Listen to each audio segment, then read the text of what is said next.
मौत आई नहीं फिर भी मारा गया, खेलने जुआ जब ये बेचारा गया। हार कर भी कभी होश आया नहीं, कर्ज लेके हमेशा दोबारा गया। अब बचा भी नहीं कुछ उसके पास, जो था सुख चैन दिल का वो सारा गया।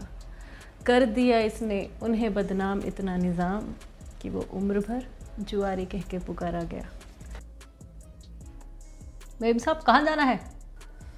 मोनाको। अरे क्यों मजाक करते हैं, हमारे यहाँ तो मोनाको बिस्कुट हुआ करते थे। मोनाको एक कंट्री है। अरे हम ठहरे कम पढ़े लिखे लोग। अच्छा मोनाको में कहाँ जाना है? Monte Carlo. अरे भाई हमारे यहाँ तो मोंटे कार्लो के स्वेटर हुआ करते थे, पता नहीं ये दुनिया इतनी कब बदल गई। मोंटे कार्लो बहुत पुराना है। कितना पुराना है? कंप्यूटर से भी ज़्यादा पुराना।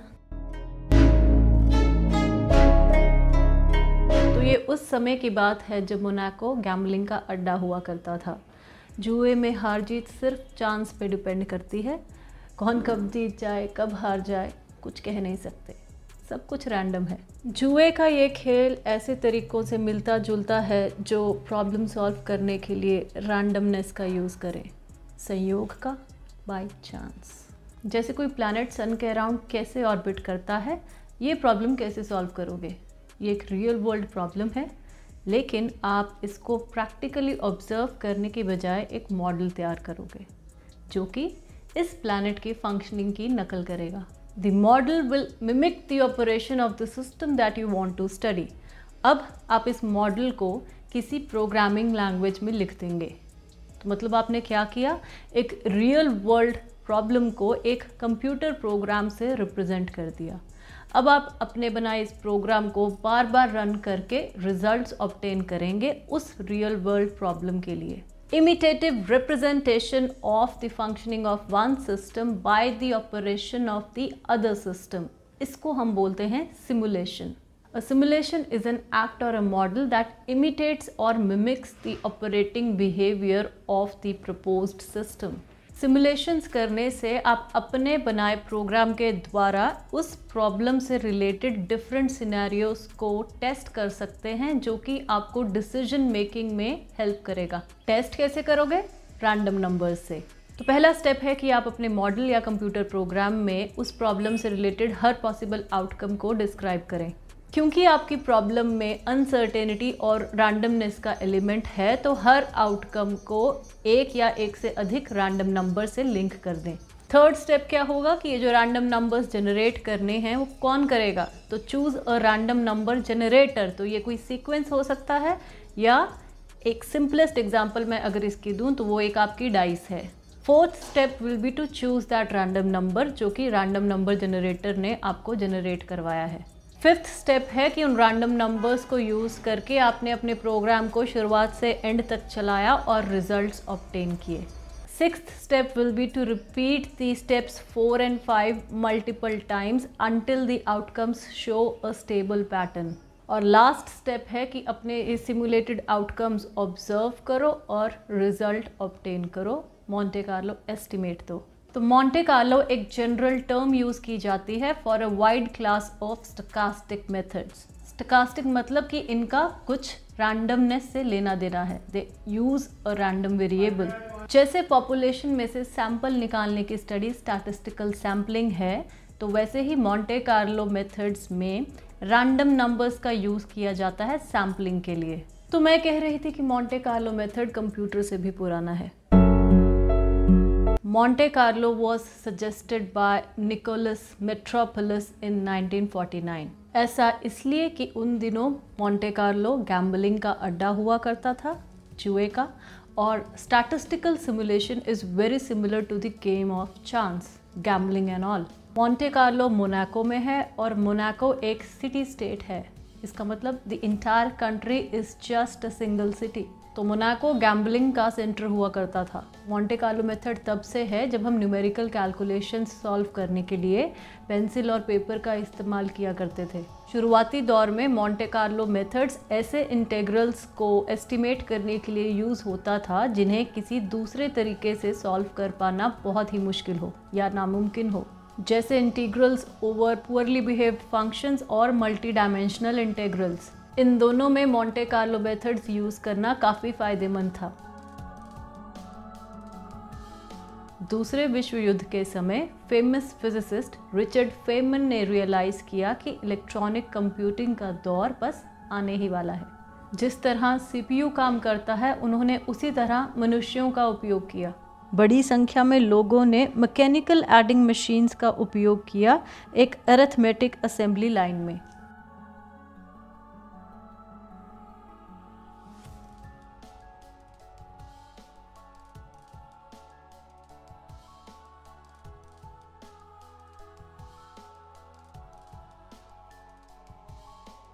एटॉमिक बॉम्ब को डिज़ाइन करने के लिए काफ़ी सारी ज़रूरी कैलकुलेशंस को कुछ इसी तरह से किया गया।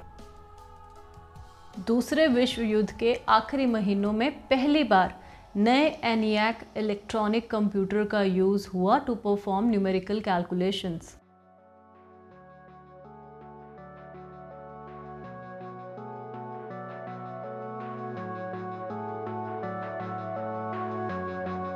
ताश खेलते हुए स्टानुलम को आइडिया आया कि रैंडमनेस का यूज़ कैलकुलेशंस के लिए किया जा सकता है। इसके बाद एक सिंपल स्टेप था ये रियलाइज़ करना कि कंप्यूटर उनके लिए गेम्स खेल सकता है। एक गेम को बार बार रिपीट करके एक पर्टिकुलर इवेंट के होने की क्या आशंका या प्रोबेबिलिटी है, इसका अनुमान लगाया जा सकता है। जैसे अगर मैं बोलूं कि अगर मैं एक डाइस रोल करती हूं 6 बार, तो क्या प्रोबेबिलिटी है कि सिर्फ एक ही बार आए। मतलब probability that 1 shows up is 1/6। तो मैं कैसे कह सकती हूँ, क्या ये पॉसिबल है कि सिर्फ मैंने 6 बार किया और एक नंबर सिर्फ एक ही बार आया? नहीं, ऐसा नहीं होगा। लेकिन अगर मैं डाइस को मल्टीपल टाइम्स रोल कर करके चेक करूं, तब मैं जाके कह सकती हूं कि मैंने बहुत सारे ट्रायल्स किए और उनमें से फिर मैंने देखा कि 1 के आने की प्रोबेबिलिटी नियरली 1/6 है। तो ये रिज़ल्ट काफ़ी सारे ट्रायल्स करने के बाद आया, ना कि सिर्फ 6। एक फिज़िकल प्रॉब्लम जिसका अपना एक एग्जैक्ट आंसर है, उसको एस्टिमेट किया जा सकता है थ्रू मोंटे कार्लो मेथड्स, अगर उसकी कैलकुलेशंस में रैंडमनेस का एलिमेंट आप इनकॉर्पोरेट करते हैं। ऐसे सारे तरीके जिसमें रैंडमनेस का यूज़ किया जाए कहलाते हैं Monte Carlo methods. Nowadays, Monte Carlo has grown to become the most powerful method for solving problems in statistical physics among many other applications। तो अब देखते हैं कि मोंटे कार्लो मेथड्स कहाँ और कैसे यूज़ करते हैं। One of the simplest and effective uses of Monte Carlo methods is in the evaluation of integrals। ऐसे इंटेग्रल्स जिनको एनालिटिक टेक्निक्स से सॉल्व करना बहुत मुश्किल हो, उनमें मोंटे कार्लो इंटीग्रेशन यूज़ की जाती है।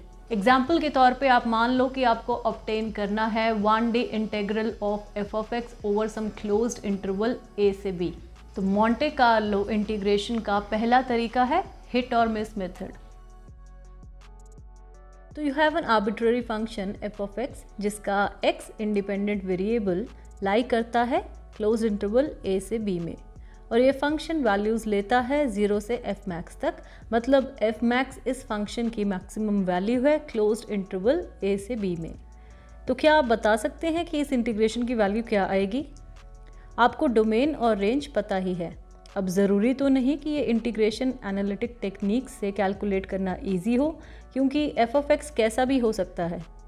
तो हो सकता है कि उन टेक्निक्स से इंटीग्रेशन को कंट्रोल या डील करना बहुत मुश्किल हो जाए। तो यहाँ काम आएंगे आपके Monte Carlo methods, Monte Carlo integration. तो उसके लिए आपको क्या करना है, इस फंक्शन को बाउंड करना है, कैद कर लेना है कुछ इस तरह से कि a से b में फंक्शन अपनी मिनिमम से मैक्सिमम वैल्यूज़ पूरी तरह ले सके। तो ये बन गया एक रेक्टेंगल। अब कुछ n नंबर ऑफ पॉइंट्स लो और उनको इस तरह फेंको कि सभी के सभी इस रेक्टेंगल में ही आकर गिरें, इससे बाहर नहीं। अब आप बोलोगे कि हम कंप्यूटर थोड़ी ना हैं, लेकिन मैं कहूँगी कि कंप्यूटर ना सही, बट ये सब करने के लिए कंप्यूटर यूज़ तो ज़रूर किया जा सकता है, और वही हम करेंगे भी। तो इस रेक्टेंगल में टोटल n पॉइंट्स आए, और कौन सा पॉइंट इस रेक्टेंगल में किस जगह किस पोजीशन पर गिरेगा, ये पहले से प्रिडिक्ट नहीं किया जा सकता। ये एक रैंडम फिनोमेना है। तो ये लिख लेते हैं कि टोटल पॉइंट्स n थे। अब ये रेक्टेंगल जिसमें ये गिरे उसका एरिया लेंथ इंटू ब्रेड्थ है। तो रेक्टेंगल को बॉक्स लिख लिया मैंने, पता नहीं क्यों। तो लेंथ देखो ये है 0 से एफ मैक्स, तो हो गया F max into breadth. Breadth क्या है? b माइनस ए। तो ये हो गया हमारा एरिया। यहाँ तक सही है। इस मोंटे कार्लो इंटीग्रेशन का नाम है हिट और मिस मेथड। तो अब ये देखना है कि ये जो बॉक्स में n पॉइंट्स आए थे उनमें से कितने पॉइंट्स फंक्शन के अंडर फॉल किए। इनको काउंट करेंगे और नोट कर लेंगे। लेट्स से n में से n नॉट फॉल किए अंडर f ऑफ x। तो इस डेफिनेट इंटीग्रल की एस्टिमेट वैल्यू निकाल सकते हैं, जो कि होगा number of points which fall under the curve divided by total points inside the box into area of the box. मतलब बॉक्स का एरिया है a, तो उसका कितना पार्ट है जो फंक्शन के अंडर लाई कर रहा है, वो है n naught by n a। तो सिंपल यूनिटरी मेथड से भी अगर देखें तो अगर n पॉइंट्स कवर करते हैं एरिया a, तो n नॉट पॉइंट्स कितने करेंगे, वो है n naught by n into a। अब सवाल ये उठता है कि इन n रैंडम पॉइंट्स को जनरेट कैसे किया जाए। मतलब एक पॉइंट बॉक्स में किसी भी जगह आता है तो बेसिकली हमें उसके x और y कोऑर्डिनेट्स के बारे में पहले से कुछ नहीं पता। तो हम इस पॉइंट के x कोऑर्डिनेट को कुछ ऐसे लिख लेते हैं। अब यहाँ s1 क्या है? देखो जब ये s1 की वैल्यू 0 है तो x की वैल्यू a है, और जब s1 1 है तो x है p। मतलब s1 एक वेरिएबल है जो कि 0 से 1 में अगर लाई करे तो ये x की a से b तक सभी पॉसिबल वैल्यूज़ जनरेट कर सकता है। उसी तरह s2 अगर 0 है तो y 0 है, और s2 अगर 1 है तो y अपनी मैक्सिमम वैल्यू अटेन कर रहा है। तो s2 भी अगर 0 से 1 में वैल्यू ले तो y की 0 से f मैक्स तक सभी वैल्यूज़ जनरेट करवा सकता है। तो ये भी लिख लेते हैं। तो जो क्वेश्चन था कि how are these n random points generated, उसका जवाब है कि by using two uniformly distributed random numbers s1 and s2। तो इसके लिए आप लिख सकते हैं एक प्रोग्राम किसी भी प्रोग्रामिंग लैंग्वेज में जो कि जनरेट करे रैंडम नंबर्स बिटवीन 0 एंड 1। ऐसे बहुत से प्रोग्राम्स बना सकते हैं जो कि आपको 0 से 1 के बीच में रैंडम वैल्यूज़ जनरेट करवा के देंगे, डिपेंडिंग अपॉन कि कौन सा random number generator sequence use हो रहा है उस प्रोग्राम में। तो आप प्रोग्राम्स बनाएं S1 और S2 के लिए, जिनको रन करके आपको S1 और S2 की 0 से 1 के बीच रैंडम वैल्यूज़ मिलती जाएंगी, जिनसे इन टर्न x और y कोऑर्डिनेट्स की आपको रैंडम वैल्यूज़ मिलती जाएंगी सभी n पॉइंट्स के लिए जो बॉक्स में लाई कर रहे हैं। नेक्स्ट क्वेश्चन इज कि how precise is this estimate. पहला पॉइंट ये है कि you will see that as the number of points dropped inside the box tends to infinity. तो ये मोंटे कार्लो एस्टिमेट जो इस इंटीग्रेशन की ट्रू वैल्यू है उसको अप्रोच करेगा। सेकेंड इज प्रिसिजन, इस पे डिपेंड करेगा कि रैंडम नंबर जनरेटर सीक्वेंस किस क्वालिटी का यूज़ किया गया था S1 और S2 की 0 से 1 के बीच वैल्यूज़ जनरेट करने के लिए, क्योंकि वही in turn XY coordinates determine करेंगे। और लास्ट पॉइंट है कि प्रिसिजन बढ़ाने के लिए इस पूरे प्रोसीजर को बहुत बार रिपीट करते जाओ। मतलब n पॉइंट्स इस बॉक्स में रैंडमली फेंको और उनमें से कितने पॉइंट्स कर्व के अंडर लाई करते हैं उनको नोट करते जाओ, और आई एस्टिमेट मतलब इस इंटीग्रेशन का एस्टिमेट निकालो।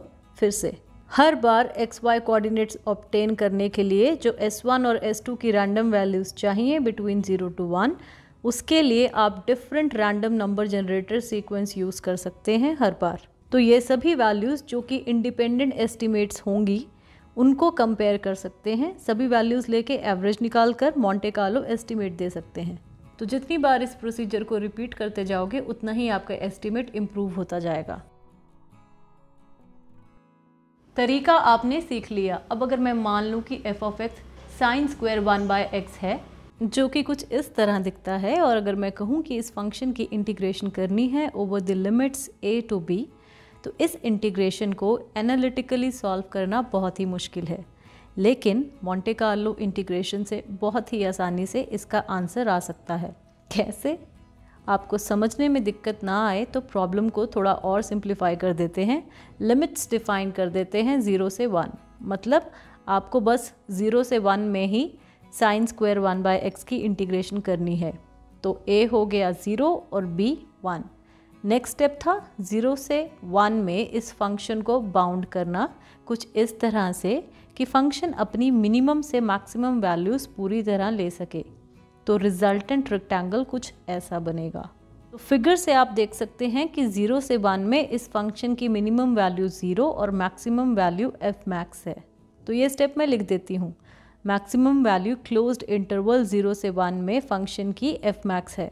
नोट करो कि F max is strictly greater than other values that the function attains through out the closed interval 0 से 1। फिर से इस बॉक्स का एरिया है length into breadth which is this. Note करो ब्रेड्थ b माइनस a है और b 1 और a 0 है, तो एरिया बस एफ मैक्स ही है। अब फिर से मोंटे कार्लो इंटीग्रेशन का हिट और मिस मेथड अप्लाई करेंगे। रैंडमली ड्रॉप करेंगे n points into this box of unit area. Why? Because F max की वैल्यू भी 1 है। नहीं दिख रही तो चलो नहीं बोलते अभी। अब इन n पॉइंट्स में देखो कि कितने पॉइंट्स फॉल किए under the curve sine square 1/x। वो होंगे n0। तो इस इंटीग्रेशन का 0 से 1 लिमिट में जो मोंटे कार्लो एस्टिमेट होगा वो है ये।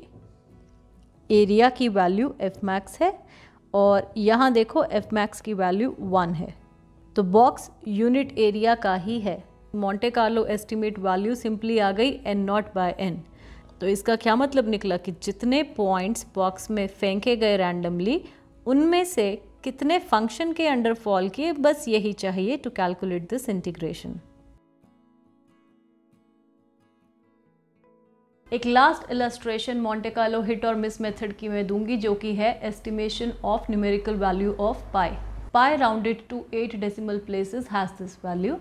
अब मान लो कि आर्यभट्ट जी ने आपको ये वैल्यू नहीं बताई, तो आप खुद से पाई की वैल्यू कैसे एस्टिमेट करोगे?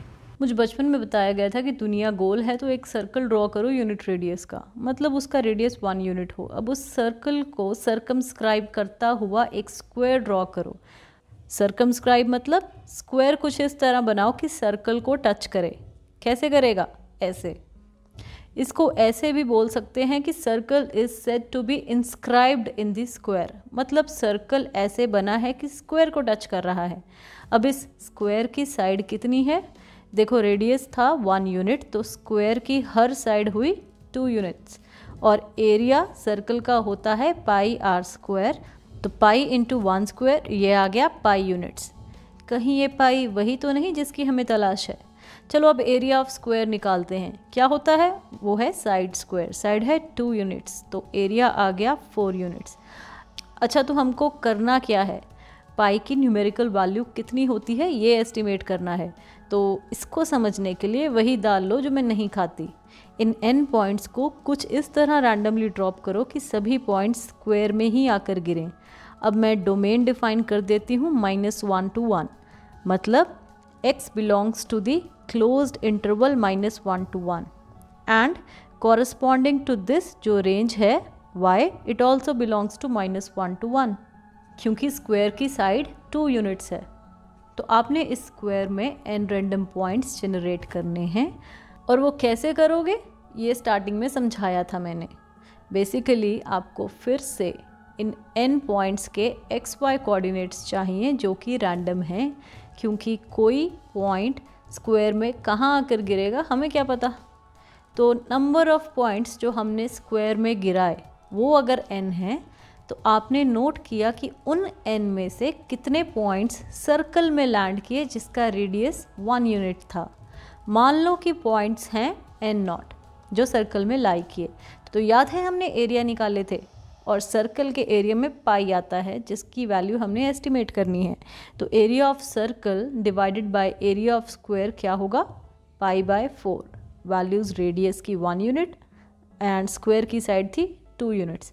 अब ये π/4 अप्रॉक्सीमेटली इक्वल है number of points inside the circle divided by number of points inside the square. क्यों? क्योंकि यही पॉइंट्स तो रिस्पेक्टिव एरियाज कवर कर रहे हैं। तो मतलब पाई की अप्रॉक्सीमेट वैल्यू आ गई ये।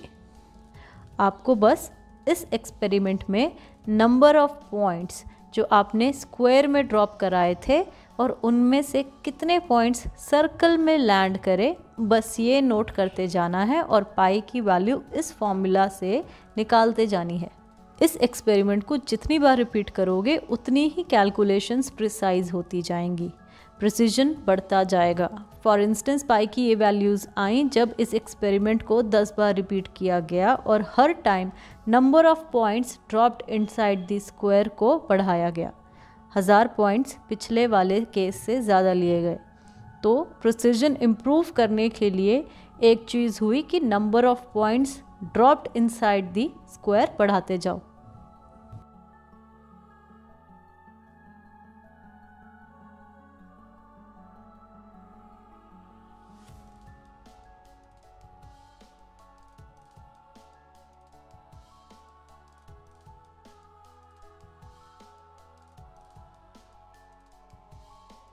अब इस एस्टिमेट को फर्दर इम्प्रूव करने के लिए number of points dropped inside the square fix कर दो, like n is equal to 10,000। याद रखो ये नंबर बहुत ज़्यादा होना चाहिए। और इस एक्सपेरिमेंट को रिपीट कर दो बहुत बार, जैसे 1000 बार। तो ये रिज़ल्ट निकालो हर बार वही n रख कर, मतलब हर बार 10,000 पॉइंट्स स्क्वायर में गिरे गए और उसमें से चेक किया गया कि नंबर ऑफ पॉइंट सर्कल में कितने लाई किए, और ये वाला प्रोसीजर 1000 बार आपने करके देखा तो हमें ये रिजल्ट मिला जब हमने n इज इक्वल टू 10,000 लेकर 1000 बार इंडिपेंडेंट मेजरमेंट्स ली। मीन वैल्यू जो आई उसकी एक्यूरेसी भी बढ़ गई, क्योंकि देखो exact value of pi up to 8 decimal places ये होती है। तो मोंटे कार्लो मेथड की एसेंस है कि जितनी बार प्रोसेस को रिपीट करके इंडिपेंडेंट मेजरमेंट्स लेते जाओगे उतना ही प्रिसीजन इम्प्रूव होता जाएगा। एक्सपेरिमेंट को बस एक बार करने से एक कच्चा सा ज़रा सा एस्टिमेट ही निकल करके आएगा एग्जैक्ट आंसर का या ट्रू वैल्यू का। तो रेपिटेशन मस्ट है मोंटे कार्लो में। अभी तक जो मोंटे कार्लो इंटीग्रेशन मेथड हमने डिस्कस किया उसका नाम था हिट और मिस मेथड। अब जो नेक्स्ट टेक्निक है मोंटे कार्लो इंटीग्रेशन की उसका नाम है सैम्पल मीन मेथड, जिसको कि क्रूड मेथड भी बोला जाता है। अब क्रूड का मतलब होता है कच्चा, तो मतलब इंटीग्रेशन करने की ये मोंटे कार्लो टेक्निक भी कुछ ऐसी ही है। तो सपोज़ आपको ये 1 डायमेंशनल इंटीग्रेशन इवैल्यूएट करनी है। आपको ये फंक्शन दे दिया गया है कोई f ऑफ x और आपको a से b में इसको इंटीग्रेट करना है। आपको पता है कि एरिया अंडर दिस कर्व, ये जो f ऑफ x है from a to b, area under this curve will be the value of this integration. तो मोंटे कार्लो इंटीग्रेशन की सैम्पल मीन मेथड से आप इसको कैसे इवैल्यूएट कर सकते हैं वो हम इसमें देखेंगे। अब आपने इंटीग्रेशन करनी है इस क्लोज्ड इंटरवल a से b तक। तो इस मेथड में पहला स्टेप होगा कि आपने इस closed interval a to b में से कोई भी x की वैल्यू रैंडमली चूज़ कर लेनी है। फॉर एग्जांपल आपने ये सिलेक्ट करी।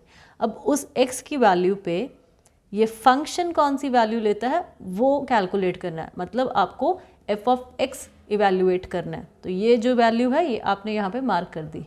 अब सैम्पल मीन मेथड में आप कहते हैं कि integration of this function over a to b, जो कि होना तो ये चाहिए एरिया अंडर द कर्व, लेकिन आप इस मेथड में क्या कह रहे हैं कि वो area under the f of x आप अप्रॉक्सीमेट कर रहे हैं एक एरिया ऑफ रेक्टेंगल से, जिसकी लेंथ तो होगी जहाँ से जहाँ तक आपको इवैल्यूएट करना है, और ये ब्रेड्थ कहाँ तक जाएगी जो f ऑफ x वैल्यू ले रहा है उस x पे जो कि आपने रैंडमली सिलेक्ट किया था a से b में। तो मतलब ये यहाँ से यहाँ तक जाएगा।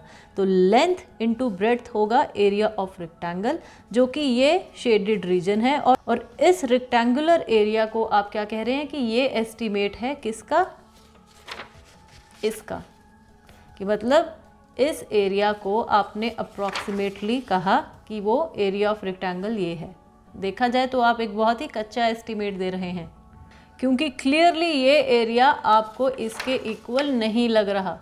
लेकिन कहानी यहाँ तक ख़त्म नहीं होती। आपको करना क्या है, आपको सिर्फ एक बार ये चीज़ नहीं करनी, आपको बहुत बार ये प्रोसेस रिपीट करना है। मतलब फॉर इंस्टेंस ऐसे, अब ये f ऑफ x वही है सब में, लेकिन आप इस प्रोसेस को 4 बार रिपीट कर रहे हो। मतलब कि सबसे पहले आपने a से b क्लोज्ड इंटरवल में रैंडमली कोई भी x की वैल्यू सिलेक्ट करी, उसके बाद उस वैल्यू पे f ऑफ x कैलकुलेट किया और एरिया ऑफ रेक्टेंगल आपने अप्रॉक्सीमेट कर दिया लेंथ इनटू ब्रेड्थ, और ब्रेड्थ कहाँ तक जाएगी वो आपको पता ही है, यहाँ तक। तो ये हो गया आपका पहला रेक्टेंगुलर एरिया। अब नेक्स्ट आपने फिर से इस क्लोज्ड इंटरवल में से x की एक वैल्यू रैंडमली सिलेक्ट करनी है। सपोज ये आ गई x2। अब फिर से आपने फंक्शन की वैल्यू देखनी है एट दैट पर्टिकुलर x, तो वो होगी f of x2 and multiplied by this length b minus a। आपको इस रेक्टेंगल का एरिया आपको पता चल जाएगा। सिमिलरली आपने ऐसा 4 बार किया डिफरेंट एक्साइज के लिए, वेयरइन ये जो एक्साइज हैं ये ए से बी में ही लाई करेंगे। अब ये जो सारे रेक्टेंगुलर एरियाज हैं इनका आपने मीन निकाल लिया, एवरेज कर दिया। अब ये जो एरिया है क्लियरली अंडर एस्टिमेट कर रहा है इस पूरे एरिया को, और यहाँ पे अगर आप देखें तो ये ओवर एस्टिमेट कर रहा है। लेकिन सैम्पल मीन मेथड क्या कहता है कि ऐसे सभी एरियाज का अगर आप एवरेज ले लोगे तो ये अप्रॉक्सीमेट करेगा the value of this function over closed interval a to b। किसको? एरिया अंडर दिस कर्व, जो कि आपको निकालना है। तो कहने का मतलब है जो आपका एस्टिमेट है इस इंटीग्रल का ओवर a टू b, जहाँ पे आपने इसकी वैल्यू निकालनी है, वो क्या हो जाएगी? इन सभी एरियाज का मीन। ये सारे एरियाज की एवरेज ले ली तो आप इसको एस्टिमेट कर रहे हैं इससे। तो इस चीज़ को आप ये लिख सकते हैं b minus a over 4 common लेके आप इसको लिख सकते हैं। अब ये आपने प्रोसीजर 4 बार किया है टू एस्टिमेट दिस, लेकिन सैम्पल मीन मेथड में आपको ये काफ़ी बार करना होगा। लेट अस से n टाइम्स आपने ये किया तो जो आई एस्टिमेट होगा सैम्पल मीन मेथड से इस इंटीग्रेशन का, वो क्या होगा? उसका जनरल फॉर्मूला निकल करके आएगा ये जो आई एस्टिमेट होगा। अब यहाँ पे 4 था तो अगर आपने 4 की बजाय इसको n नंबर ऑफ टाइम्स, जहाँ पे n is much much greater than 4, इसको रिपीट किया इस प्रोसीजर को, तो वैल्यू आपकी ये निकल करके आएगी। और यहाँ पे समेशन भी 4 के बजाय n तक जाएगा, तो आप इसको क्या लिख सकते हो? b minus a। और अगर आप यहाँ पे ध्यान से देखो तो ये सब कुछ क्या है? ये क्या है? Average of this function f, जो कि था ये, over n random points in closed interval a से b। तो इसको आप एवरेज ऑफ दिस फंक्शन, ये एक तरह से मीन वैल्यू हुई है इस फंक्शन की, लेकिन किस पे? n पॉइंट्स लेके क्लोज्ड इंटरवल a से b में। जो एक्साइज हैं वो कैसे डिटर्मिन हो रहे हैं? जब आपने इस क्लोज्ड इंटरवल a से b में से ये लिए हैं, तो इस फंक्शन की average into this b minus a आपका एस्टिमेट हो गया। किसका? इसका। और जितना आप n बड़ा लेते जाओगे उतना ही आपका जो एक्चुअल एस्टिमेट है वो इस इंटीग्रेशन की एक्चुअल वैल्यू को कन्वर्ज करता जाएगा। तो अगर आप n टेंडिंग टू इन्फिनिटी ऐसे बहुत से एरियाज निकालोगे और इसको एस्टिमेट करना चाहोगे तो बहुत ज़्यादा चांसेस हैं कि ये ट्रू वैल्यू को अप्रोच कर जाएगा। अब सैम्पल मीन मेथड में अगर ये जो लिमिट्स हैं वो आपने 0 से 1 ली हैं, तो ये जो जनरल फॉर्मूला इसका निकल करके आया है, यहाँ पे आप a 0 ले लेंगे और b 1 ले लेंगे। तो मतलब आपको अगर इसकी बजाय 0 से 1 इंटीग्रेशन कैलकुलेट करनी है तो जो आपका एस्टिमेट होगा Monte Carlo estimate through sample mean method, वो क्या निकल करके आएगा? ये। और इसको आप एवरेज ऑफ दिस फंक्शन लिख सकते हो, where in average is taken over n random points in 0 and 1। तो अगर इंटीग्रेशन ये सॉल्व करनी है तो उसकी वैल्यू आएगी आपकी ये। तो 0 से 1 क्लोज्ड इंटरवल में आपको x की n टाइम्स रैंडम वैल्यूज़ ले लेके ये एरियाज कैलकुलेट करने हैं और एवरेज आउट कर देना है। तो यहाँ तक आपका ठीक है। लेकिन अगर आप हायर डायमेंशनल इंटीग्रल्स के बारे में बात करेंगे, फॉर एग्जांपल आपको इवैल्यूएट करना है ये, तो इस केस में आपका जो मोंटे कार्लो एस्टिमेट होगा that will simply be this. तो मतलब ये फॉर्मूला था 1 डायमेंशनल इंटीग्रेशन के लिए, लेकिन अगर 3 डायमेंशन है तो पॉइंट्स भी आपके 3 डायमेंशनल होंगे, जिस तो यहाँ पे जो आपके पॉइंट्स होंगे that will B f of xi, yi and zi।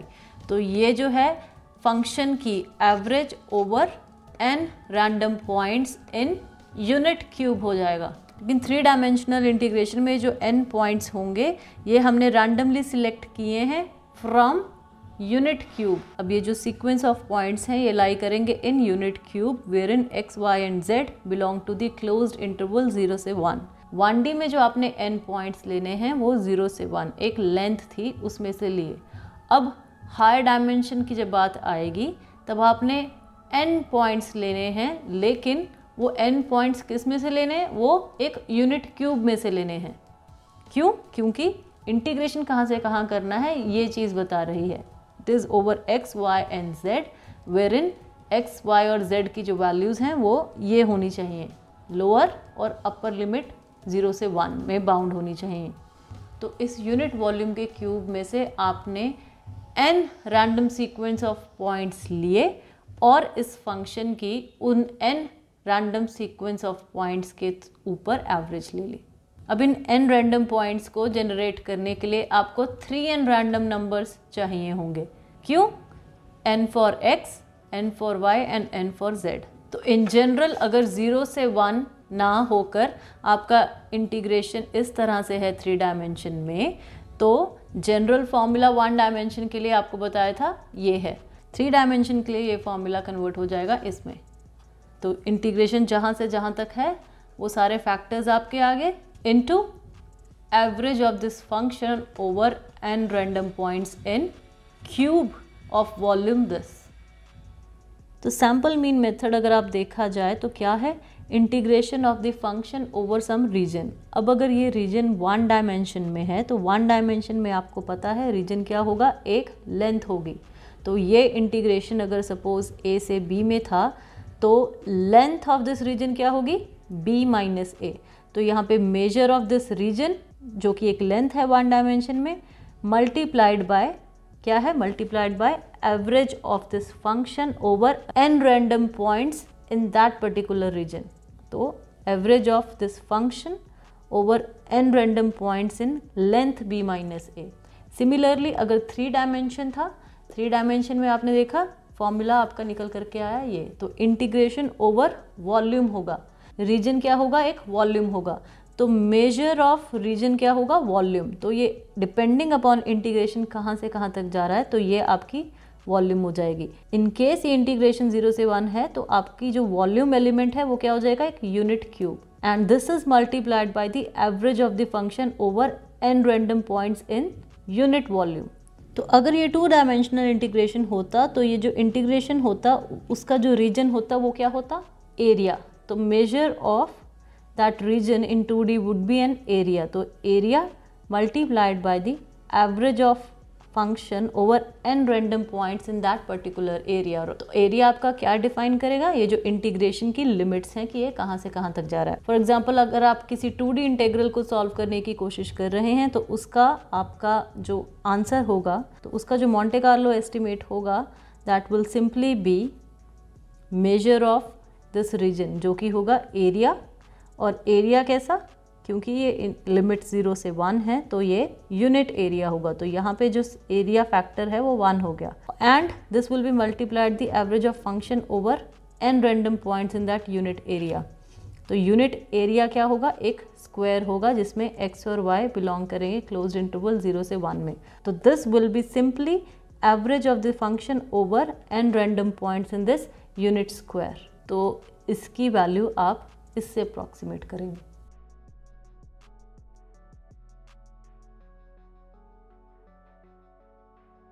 अब अगर आपने वॉल्यूम कैलकुलेट करनी है किसी कॉम्प्लिकेटेड रीजन की 3 डायमेंशनल स्पेस में, तो आपको ऐसी वॉल्यूम निकालनी है जो ये 3 कंडीशंस सेटिस्फाई करती हो। ठीक है, तो मोंटे कार्लो इंटीग्रेशन से आप इसको कैसे करोगे। तो अगर आप पहली इक्वेशन देखें तो ये क्या है, ये एक क्यूब है एक यूनिट वॉल्यूम का। तो सेकंड और थर्ड अगर आप इनइक्वालिटीज़ देखें तो ये जो वॉल्यूम डिफाइन कर रही हैं वो एक तरह से सबसेट है किसकी, फर्स्ट इक्वेशन की। क्या मतलब, ये जो वॉल्यूम होंगी ये छोटी होंगी किससे, जो इक्वेशन 1 है। मतलब यूनिट क्यूब से ये वॉल्यूम छोटी हैं और इसी के अंदर लाई कर रही हैं। वो चेक करने का क्या तरीका है, अब ये चीज़ शो मैं आपको करने वाली हूँ। सबसे पहले अगर आप सेकंड कंसीडर करें तो ये जो पूरी चीज़ है it is already less than equal to z, which in turn is less than equal to 1। इसका मतलब ये पूरी चीज़ 1 से तो कम ही है। तो हमें चेक जो करना है वो क्या है कि ये बड़ी किससे हैं, ये पूरी चीज़ बड़ी किससे है बस वो चेक करना है। x और y आपको पता है ये कंडीशंस हैं, तो x² भी इसी में लाई करेगा और sin y लाई करेगा sin 0 और sin 1 में। अब आपने इन दोनों को ऐड कर देना है क्योंकि आप यही तो चेक कर रहे हो। तो यहाँ से आपको जो कंडीशन मिली ये तो ऑलरेडी डिफाइंड थी कि इसको 1 से कम होना है, तो this is greater than equal to 0। तो 0 से 1 के बीच में ही ये लाई कर रहा है। तो ये जो भी चीज़ है ये 0 से 1 में ही लाई करेगा, तो मतलब ये भी चीज़ इसके अंदर है। नेक्स्ट इज हम इसको देखेंगे थर्ड इनइक्वालिटी को, जो कि है ये। अब हमने यहाँ भी यही चेक करना है कि ये चीज़ बड़ी किससे है, लेस देन इक्वल टू 1 तो गिवन ही है, तो मतलब 1 से तो छोटा है। अब ये वॉल्यूम चेक करने के लिए हम क्या करेंगे, सबसे पहले x की कंडीशन लेंगे। अब यहाँ हमें -z चाहिए, z की हमें पता है, -z के लिए ये साइंस रिवर्स हो जाएंगे। y की कंडीशन थी ये, लेकिन हमें क्या चाहिए e raise to power y। e raise to power y क्या हो जाएगा, e raise to power 0 and e raise to power 1, and you know that इसकी वैल्यू 1 है और ये e है, तो मतलब ये 1 से e में लाई करता है। तो आप इन तीनों रिजल्ट्स को ऐड करोगे तो आपको ये चीज़ मिलेगी, और जो कॉमन पॉइंट है लोअर लिमिट्स, इसकी वैल्यू आपको क्या मिलेगी, 0, -1 + 1, तो ये हो गया 0। और आपको ये पता है कि ये जो भी वैल्यू है इस पे जो कंडीशन लगी हुई है कि ये लेस देन इक्वल टू 1 होना चाहिए, तो ये भी चीज़ आपकी 0 से 1 में लाई कर रही है। तो मतलब सेकेंड और थर्ड इनइक्वालिटीज़ सबसेट हैं 1 की। तो इस कॉम्प्लिकेटेड वॉल्यूम को निकालने का आपको क्या तरीका पता चल गया कि आपने एक यूनिट क्यूब में आपने कुछ पॉइंट्स थ्रो करने हैं, n नंबर ऑफ पॉइंट्स, और फिर से क्या लगाना है, हिट और मिस मेथड। मतलब n पॉइंट्स इस यूनिट क्यूब में आपने फेंके और उसमें से कितने पॉइंट्स हैं जो कि 2 और 3 दोनों को सेटिस्फाई करें, उनको आप मार्क कर लोगे n0, जो कि 2 और 3 को सेटिस्फाई करें, क्योंकि आपको इन तीनों को ही सेटिस्फाई करती हुई एक वॉल्यूम निकालनी है। तो इस कॉम्प्लिकेटेड रीजन की वॉल्यूम का जो एस्टिमेट होगा that will simply B n0/n, क्योंकि अगर आप यूनिटरी मेथड से देखो तो n पॉइंट्स लाई कर रहे हैं यूनिट वॉल्यूम में, तो n0 पॉइंट्स किस में लाई करेंगे, n0/n वॉल्यूम में। वॉल्यूम फैक्टर यहाँ पे 1 है। तो सिंपली आपको हिट और मिस मेथड से n नंबर ऑफ पॉइंट्स इस यूनिट क्यूब में गिरते जाना है और उनमें से चेक करते जाना है कि कितने पॉइंट्स इन दोनों रीजन्स में लाई करें, अलग अलग नहीं, एंड है यहाँ, और उनकी रेशियो निकाल के आपको इसका एस्टिमेट मिल जाएगा। अब मोंटे कार्लो इंटीग्रेशन करने के कुछ इंटेलिजेंट मेथड्स भी हैं। ऐसे 2 मेथड्स अब हम इस वीडियो में डिस्कस करने वाले हैं। तो मोंटे कार्लो इंटीग्रेशन के जो 2 इंटेलिजेंट मेथड्स हम डिस्कस करने वाले हैं वो हैं importance sampling and control variate method. तो सबसे पहले अगर बात करें इम्पॉर्टेंस सैम्पलिंग की, आपको इसके नाम से पता चल रहा है कि किसी चीज़ को इम्पॉर्टेंस दे के ही सैम्पलिंग हुई है। इसके पीछे का एम क्या है कि जो मोंटे कार्लो इंटीग्रेशन टेक्निक है उसको फर्दर इम्प्रूव किया जा सकता है अगर आपको इंटीग्रैंड मतलब जिस फंक्शन को आप इंटीग्रेट कर रहे हैं उसके बारे में आपको पहले से ही थोड़ी बहुत नॉलेज हो कि उस फंक्शन का बिहेवियर कैसा है। तो आप आइडेंटिफाई करेंगे वो रीजन्स फंक्शन के जिसका इंटेग्रल पे सबसे ज़्यादा इम्पैक्ट पड़ रहा है, और आप इंश्योर करोगे कि उन रीजन्स को maximum number of majority of random points उन्हीं रीजन्स में आकर गिरें। सपोज़ आपको इवैल्यूएट करना है ये, अब इस इंटीग्रेशन को आपने सॉल्व करना है, तो अब हम इम्पॉर्टेंट सैम्पलिंग टेक्निक देखते हैं किस तरह से हम अप्लाई करेंगे। तो आपको इस फंक्शन से मिलता जुलता एक फंक्शन डिफाइन करना है wx, जो कि ये चीज़ सेटिस्फाई करे। Integral over a to b of this function dx is equal to 1। इसका मतलब क्या है कि जो wx है वो एक प्रोबेबिलिटी डेंसिटी फंक्शन है। प्रोबेबिलिटी डेंसिटी फंक्शन, जैसे आप प्रोबेबिलिटी में डिफरेंट डेंसिटी फंक्शंस यूज़ करते हैं, फॉर एग्जांपल बाइनोमियल, गॉसियन वगैरह, आप उनको रिप्रेजेंट करते हैं प्रोबेबिलिटी डेंसिटी फंक्शन से। तो नॉर्मलाइजेशन ऑफ दिस पीडीएफ का क्या मतलब है, जो प्रोबेबिलिटी डेंसिटी फंक्शन है उसको नॉर्मलाइज करने की ये जो कंडीशन है, इसका मतलब क्या है कि ये नॉर्मलाइजेशन इंश्योर करेगी कि ये जो सारे एक्साइज हैं ये क्लोज्ड इंटरवल ए से बी में ही लाई करेंगे, और जो पॉइंट्स xi हैं वो जनरेट होंगे randomly according to the distribution wx। तो अभी तक जो हमने डिस्कस किया कि आपको इस तरह का इंटीग्रल इवैल्यूएट करने के लिए एक नया फंक्शन जिसका बिहेवियर कुछ इससे मिलता जुलता है वो आपने डिफाइन किया, और वो क्या है? वो एक प्रोबेबिलिटी डेंसिटी फंक्शन है जो कि ये प्रॉपर्टी सेटिस्फाई करता है, और उसको आपने नॉर्मलाइज करना है। नॉर्मलाइज करने का क्या मतलब है कि ये जो सारे एक्साइज होंगे वो क्लोज्ड इंटरवल जो कि लिमिट्स हैं इस फंक्शन को इंटीग्रेट करने की, उसी में ही लाई करेंगे। तो आपने इवैल्यूएट करना है ये। तो ये सब पॉइंट्स ध्यान में रखने के बाद आपने इस चीज़ को रीराइट करना है, इस इंटीग्रल को रीराइट करना है। कैसे? ये आप अगर इस नॉर्मलाइज्ड वेट फंक्शन से इस इंटीग्रेशन को मल्टीप्लाई और डिवाइड कर देंगे तो इसमें और इसमें कोई फ़र्क नहीं है। ऐसा आप कर सकते हो बिकॉज़ ये कैंसिल हो रहे हैं, लेकिन आपको ध्यान कैंसिलेशन पे नहीं देना है, आपको देखना है कि ये चीज़ बन क्या रही है। अब अगर आप इस पूरे को एक फंक्शन मान के चलें तो ये इंटीग्रेशन है over a to b of this function into wx जो कि है एक probability density function and dx। तो जब आप किसी फंक्शन का किसी प्रोबेबिलिटी डेंसिटी फंक्शन के साथ मल्टीप्लाई करके उसे इंटीग्रेट कर रहे हो ओवर dx, तो ये चीज़ क्या बन रही है? ये है इस फंक्शन की expectation value over this function, over this probability density function. तो इसको आप क्या लिख लोगे? Expectation of this function over wx। जो ये चीज़ यहाँ तक हो गई। अब ये जो इंटीग्रेशन है इसका मोंटे कार्लो इंटीग्रेशन से अगर आप एस्टीमेट निकाल रहे हो, क्या यूज़ करके? एक इंटेलिजेंट मेथड जो कि है इम्पॉर्टेंस सैम्पलिंग। इस मेथड से अगर आप रिजल्ट निकाल रहे हो इस इंटीग्रेशन का, तो वो क्या होगी? Simply expectation value of this function जो कि है f of x divided bye ये जो आपने नॉर्मलाइज्ड वेट फंक्शन डिफाइन किया है। सॉरी, ये एक्स है। आपको इसका रिजल्ट फाइंड आउट करने के लिए सिंपली इस फंक्शन की एक्सपेक्टेशन वैल्यू निकालनी है, जहाँ पे f of x divided by जो w ऑफ x है, इसमें जो xi पॉइंट्स होंगे जनरेट होंगे according to this normalized weight function wx। तो होगा क्या? आपने अगर n सच रैंडम xi's जनरेट कर दिए अकॉर्डिंग टू wx, किस में? क्लोज्ड इंटरवल a से b में, बिकॉज ये आपने फंक्शन नॉर्मलाइज कर दिया है इस लिमिट में। और ये लिमिट कौन सी है? जिस लिमिट में आपको ये फंक्शन का इंटीग्रेशन कैलकुलेट करना है। तो जो रैंडम पॉइंट्स होंगे वो जनरेट होंगे according to this weight function wx। कहाँ? In the interval ab। तो इंटरवल ab में यूनिफॉर्मली नहीं होंगे ये, जहाँ जहाँ इस वेट फंक्शन की इम्पोर्टेंस ज़्यादा होगा उस रीजन में मैक्सिमम नंबर ऑफ पॉइंट्स होंगे। और जो प्रॉब्लम है इस इंटीग्रेशन को इवैल्यूएट करना, that will simply reduce to finding the expectation of this particular function. अब अगर आप इसको एवरेज निकालना चाहते हो इस फंक्शन की n रैंडम एक्साइज को लेके, तो एस्टीमेट क्या होगा? Simply average of this. तो इसको लिखने का क्या तरीका है? आपने इसको समेशन की फॉर्म में लिख दिया, जैसे सिंपली आप मीन निकालते हैं।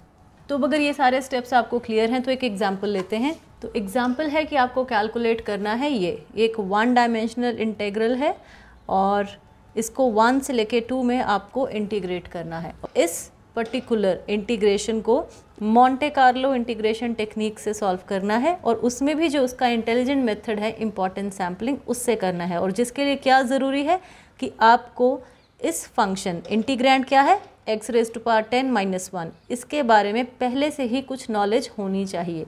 पहले से ही नॉलेज चलो हमारे पास है कि हम 1 से लेके 2 में इसका बिहेवियर समझते हैं, कि इसके बारे में हमें पहले से ये नॉलेज पता है। और इस नॉलेज से हम एक्सपेक्ट कर रहे हैं जो हमारी इंटीग्रेशन की, मोंटे कार्लो इंटीग्रेशन की जो वैल्यू आएगी वो एक्यूरेट होगी, उसकी एक्यूरेसी इम्प्रूव होगी, बेटर होगी as compare to the earlier techniques जो हमने स्टडी करी हैं अभी तक। अब नेक्स्ट स्टेप क्या था कि आपने एक नॉर्मलाइज्ड वेट फंक्शन इंट्रोड्यूस करना है जो कि ये प्रॉपर्टी सेटिस्फाई करता है। तो आपने नॉर्मलाइज्ड वेट फंक्शन कैसा लेना है? जो एफ ऑफ एक्स से मिलता जुलता होगा, क्योंकि इसी के अकॉर्डिंग आपने रैंडम पॉइंट्स जनरेट करवाने हैं। तो आपने इससे मिलता जुलता एक फंक्शन ले लिया सी एक्स रेज़ टू पावर 10। अब ये इससे मिलता जुलता है और आपको यहाँ पे कांस्टेंट नहीं पता, कांस्टेंट इसका नहीं पता। अब इस वेट फंक्शन को आपने क्या करना है, नॉर्मलाइज करना है, और ये नॉर्मलाइजेशन कंडीशन से ही ये आपका जो कांस्टेंट है वो डिटरमिन होगा। तो नॉर्मलाइजेशन क्या इंश्योर कर रहा है कि जो सारे एक्साइज होंगे वो लाई करेंगे किस में, 1 से लेके 2 में। तो आपने नॉर्मलाइजेशन के लिए ये कंडीशन सेटिस्फाई करनी है। तो ये कंडीशन अगर आप अप्लाई करोगे wherein Wx is equal to this, तो आपको क्या रिजल्ट मिलेगा, you will be getting this. तो आपने नॉर्मलाइजेशन करी और आपको जो कांस्टेंट c की वैल्यू है आपको ये मिली। अब इस कांस्टेंट की वैल्यू आपने इस फंक्शन में डाल दी, तो आपको proper normalized weight function in this closed interval 1 से 2 आपको ऑब्टेन हो गया। अब अगर आपको प्रोबेबिलिटी डेंसिटी फंक्शन पता है, उसकी प्रॉपर्टीज़ के बारे में आपको पता होना चाहिए, तो एक अनदर फंक्शन होता है, वो है क्यूमुलेटिव डिस्ट्रीब्यूशन फंक्शन, जिसको आप कैपिटल F ऑफ x से अगर डिनोट करें, तो यहाँ पे आप एक क्यूमुलेटिव डिस्ट्रीब्यूशन फंक्शन डिफाइन करेंगे जिसकी प्रॉपर्टी क्या है, probability of random variable getting values less than equal to x। तो ये आपका था प्रोबेबिलिटी डेंसिटी फंक्शन। तो इसका और क्यूमुलेटिव डिस्ट्रीब्यूशन फंक्शन का रिलेशन है ये। तो ये फंक्शन a से b में है, लेकिन अगर आप a से किसी पर्टिकुलर x में कैलकुलेट करना चाहते हो तो आप क्यूमुलेटिव डिस्ट्रीब्यूशन फंक्शन को यूज़ करेंगे एंड यहाँ पे आपको सिंपली वैल्यूज़ पुट करनी है। ये a है 1 और 1 से x तक आपको ये क्यूमुलेटिव डिस्ट्रीब्यूशन फंक्शन इवैल्यूएट करना है। तो सिंपल इंटीग्रेशन यूज़ करेंगे तो आपको ये रिज़ल्ट मिलेगा। अब इसको अगर आप y लिख लें तो you can write x in terms of y, तो x की वैल्यू ये आ गई। अब अगर आप ध्यान से देखो तो ये जो y है, ये y किस तरह से होना चाहिए कि जो x की वैल्यूज़ हैं, x अपनी वैल्यूज़ पूरी तरह ले। तो x की वैल्यूज़ आप देख रहे हो वेरी कर रही हैं फ्रॉम 1 to 2। तो अगर आप y की वैल्यू 0 लेते हैं, y की वैल्यू अगर आप 0 लेते हैं तो x की वैल्यू यहाँ अगर पुट करेंगे तो 0, तो x की वैल्यू क्या आएगी 1। अगर y की वैल्यू 1 लेते हैं तो x की वैल्यू क्या आएगी 2। तो इसका मतलब क्या है कि y अगर आप मान लो कि यूनिफॉर्मली डिस्ट्रीब्यूटेड है इन क्लोज्ड इंटरवल 0 to 1, तो ये x की 1 से लेके 2 में सारी की सारी वैल्यूज़ जनरेट करवाने में काबिल है। तो आपने एक रैंडम नंबर जनरेटर यूज़ करना होगा और उसमें ये y की वैल्यूज़ आप रैंडमली प्रिडिक्ट करेंगे, जिससे इन टर्न आपको x की रैंडम वैल्यूज़ मिलेंगी with in the closed interval 1 से 2। तो यही यहाँ पे लिखा गया है। तो अब अगर आपको कैलकुलेट क्या करना था, ये इस इंटीग्रेशन का अगर आपने एस्टीमेट निकालना है, मोंटे कार्लो एस्टीमेट निकालना है, तो that will simply be this.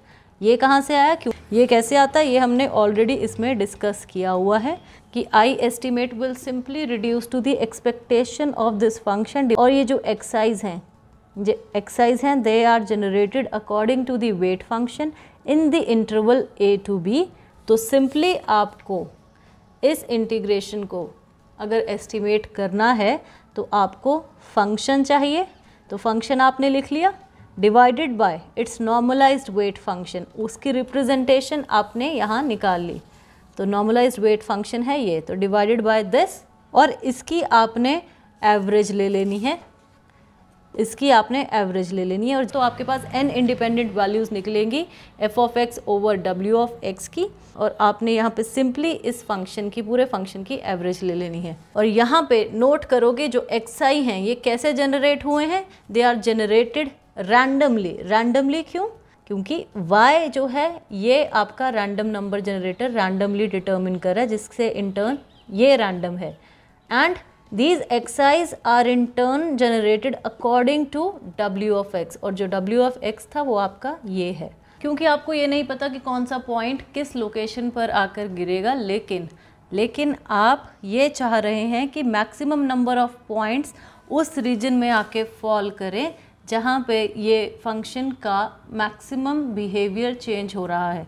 अगर आप इस फंक्शन के ग्राफ को देखें तो आपको पता है कि जो मैक्सिमम वेरिएशन है दैट इज़ अराउंड 2। तो अगर आप इंश्योर करें कि जो maximum number of random points हैं वो इस रीजन में आकर फॉल करें, इस रीजन में आकर गिरें, तो आपका जो एस्टीमेट है वो बेटर हो सकता है, बजाय कि ये सारा एरिया कवर करें। क्यों, क्योंकि आपका जो इंटेग्रल है वो इस रीजन के अराउंड उसकी वेरिएशन ज़्यादा है।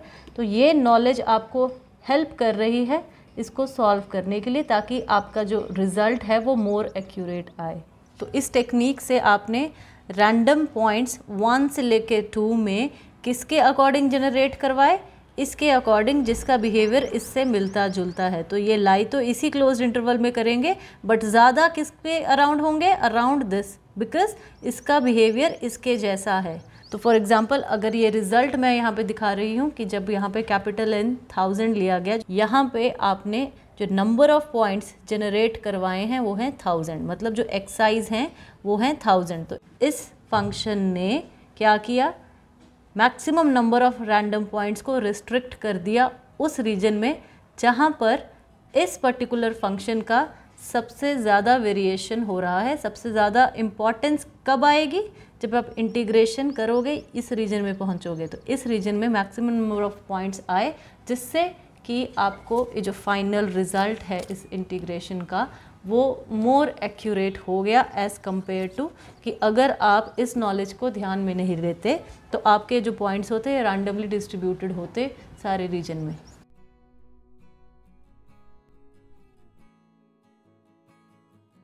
तो जो दूसरा इंटेलिजेंट मेथड है मोंटे कार्लो इंटीग्रेशन का, वो है कंट्रोल वेरिएट मेथड। तो ये और भी ज़्यादा इंटेलिजेंट मोंटे कार्लो टेक्निक है और इसको वेरिएट रिडक्शन मेथड भी कहा जाता है। अब इसको इंट्रोड्यूस करने की ज़रूरत क्या पड़ी, तो उसका रीज़न है कि जो रेगुलर मोंटे कार्लो इंटीग्रेशन आप करते हैं, फॉर एग्ज़ाम्पल जो आपने सैम्पल मीन मेथड के बारे में पढ़ा था, जहाँ पे आप फंक्शन को रेक्टेंगुलर एरिया से एवरेज करके अप्रॉक्सीमेट कर रहे थे।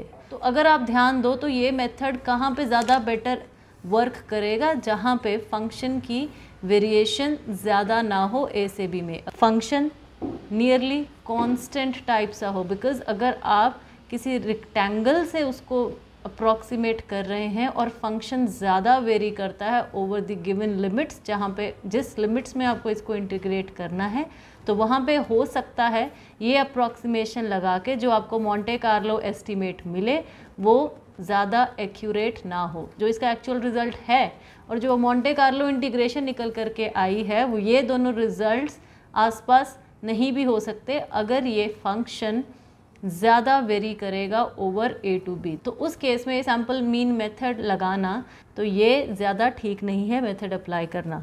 अगर ये वेरिएशन इस फंक्शन की ज़्यादा ना हो तो ये मेथड ठीक है, लेकिन जब वेरिएशन बढ़ जाए तो हम कंट्रोल वेरिएट मेथड को अपनाते हैं। Since most functions are not very flat, तो इसके लिए हमें इम्प्रूव्ड मेथड्स चाहिए इंटीग्रेशन के। तो जो पिछला इंटेलिजेंट मेथड हमने देखा इम्पॉर्टेंस सैम्पलिंग का, उसमें हमने ज़्यादा तवज्जो किसको दी थी, the idea was to use non uniformly distributed random points which mostly fall into the regions that make largest contribution to the integral. तो यहाँ पे कॉन्ट्रीब्यूशन इस इंटेग्रल का सबसे ज़्यादा था, तो आपने non uniformly distributed random points इस तरीके से सिलेक्ट करवाए कि सबसे ज़्यादा रैंडम पॉइंट्स इसी रीजन में आकर फॉल करें। तो ये तो था पिछला मेथड, लेकिन इस केस में जो कंट्रोल वेरिएट मेथड है, इसमें आप क्या यूज़ करेंगे, we try to replace the integral. जो ओरिजिनल फंक्शन है जिसको आपने इंटीग्रेट करना है उसको रिप्लेस कर देंगे by another integral over a slowly varying function. इस लाइन को समझने की हम कोशिश करते हैं। तो कंट्रोल वेरिएट मेथड में बोला है कि रिप्लेस कर दो इंटेग्रल को over the original function by another integral which is a slowly varying function. तो यहाँ पे देखो, सपोज आपको ये कैलकुलेट करना है, तो यहाँ पे अगर आप किसी और फंक्शन से ऐड और सब्ट्रैक्ट कर दोगे तो इस इंटेग्रल में कोई फ़र्क नहीं आएगा, और वही हम करने वाले हैं। तो एक अनदर फंक्शन लोगे g ऑफ x, उससे यहाँ पे एडिशन और सब्ट्रैक्शन करके आपको ये रिज़ल्ट मिलेगा। यहाँ ये ऐड किया और सब्ट्रैक्ट किया इसमें, तो ये और ये इंटीग्रल इक्विवेलेंट हैं, इक्वल हैं, ठीक है।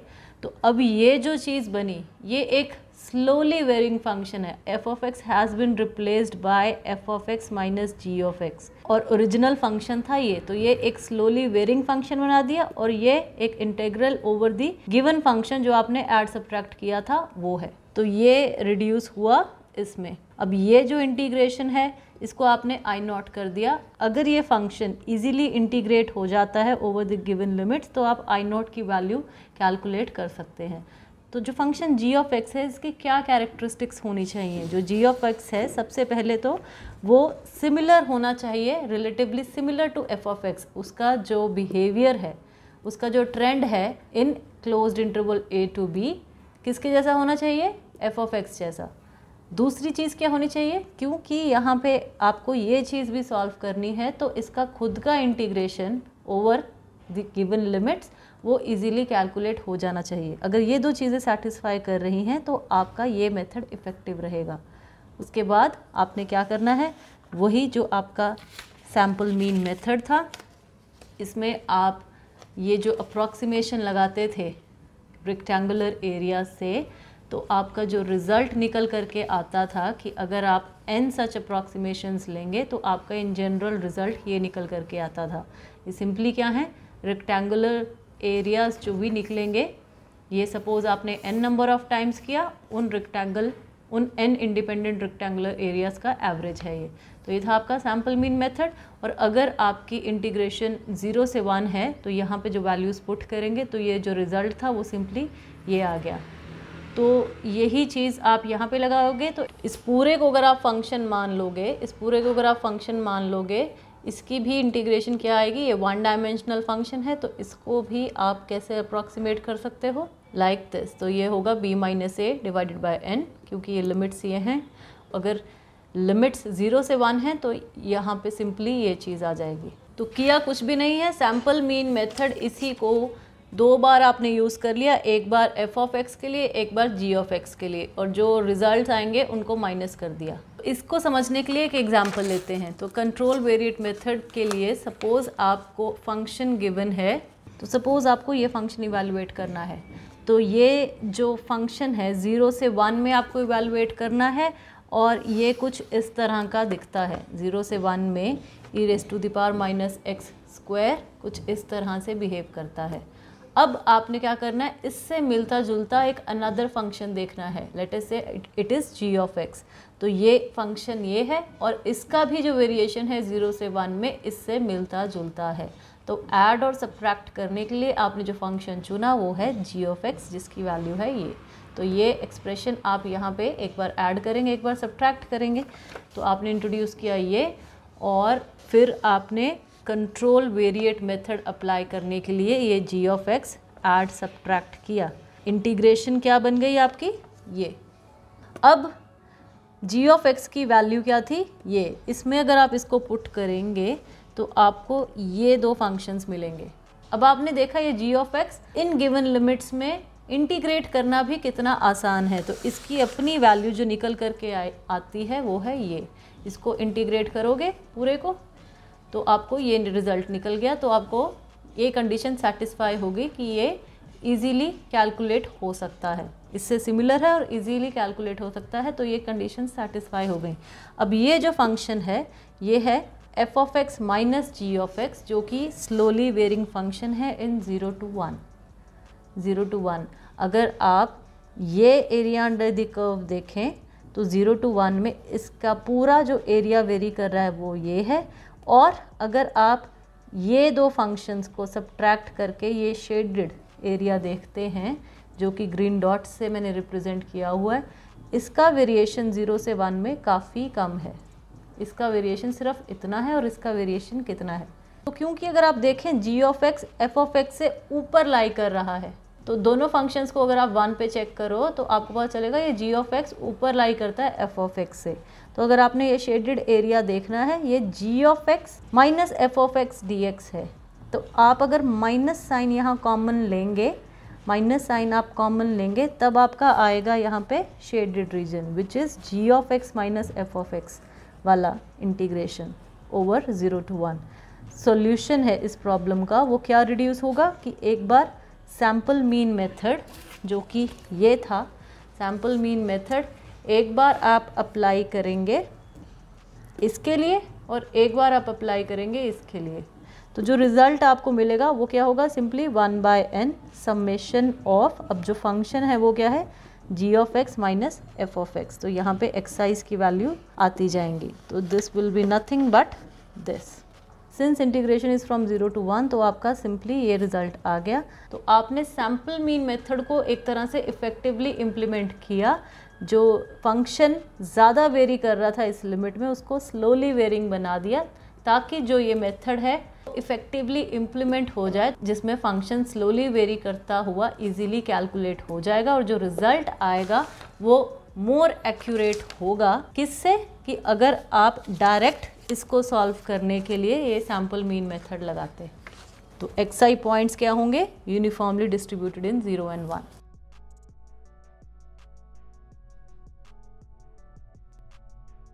तो मोंटे कार्लो इंटीग्रेशन के दो इंटेलिजेंट मेथड्स हमने स्टडी किए, जो थे important sampling and control variate method. अब मैं इलस्ट्रेट करूंगी मोंटे कार्लो की सबसे इम्पॉर्टेंट एप्लीकेशन का, जो कि है सिमुलेशंस। इसका आइडिया मैंने आपको वीडियो की स्टार्टिंग में दे दिया था।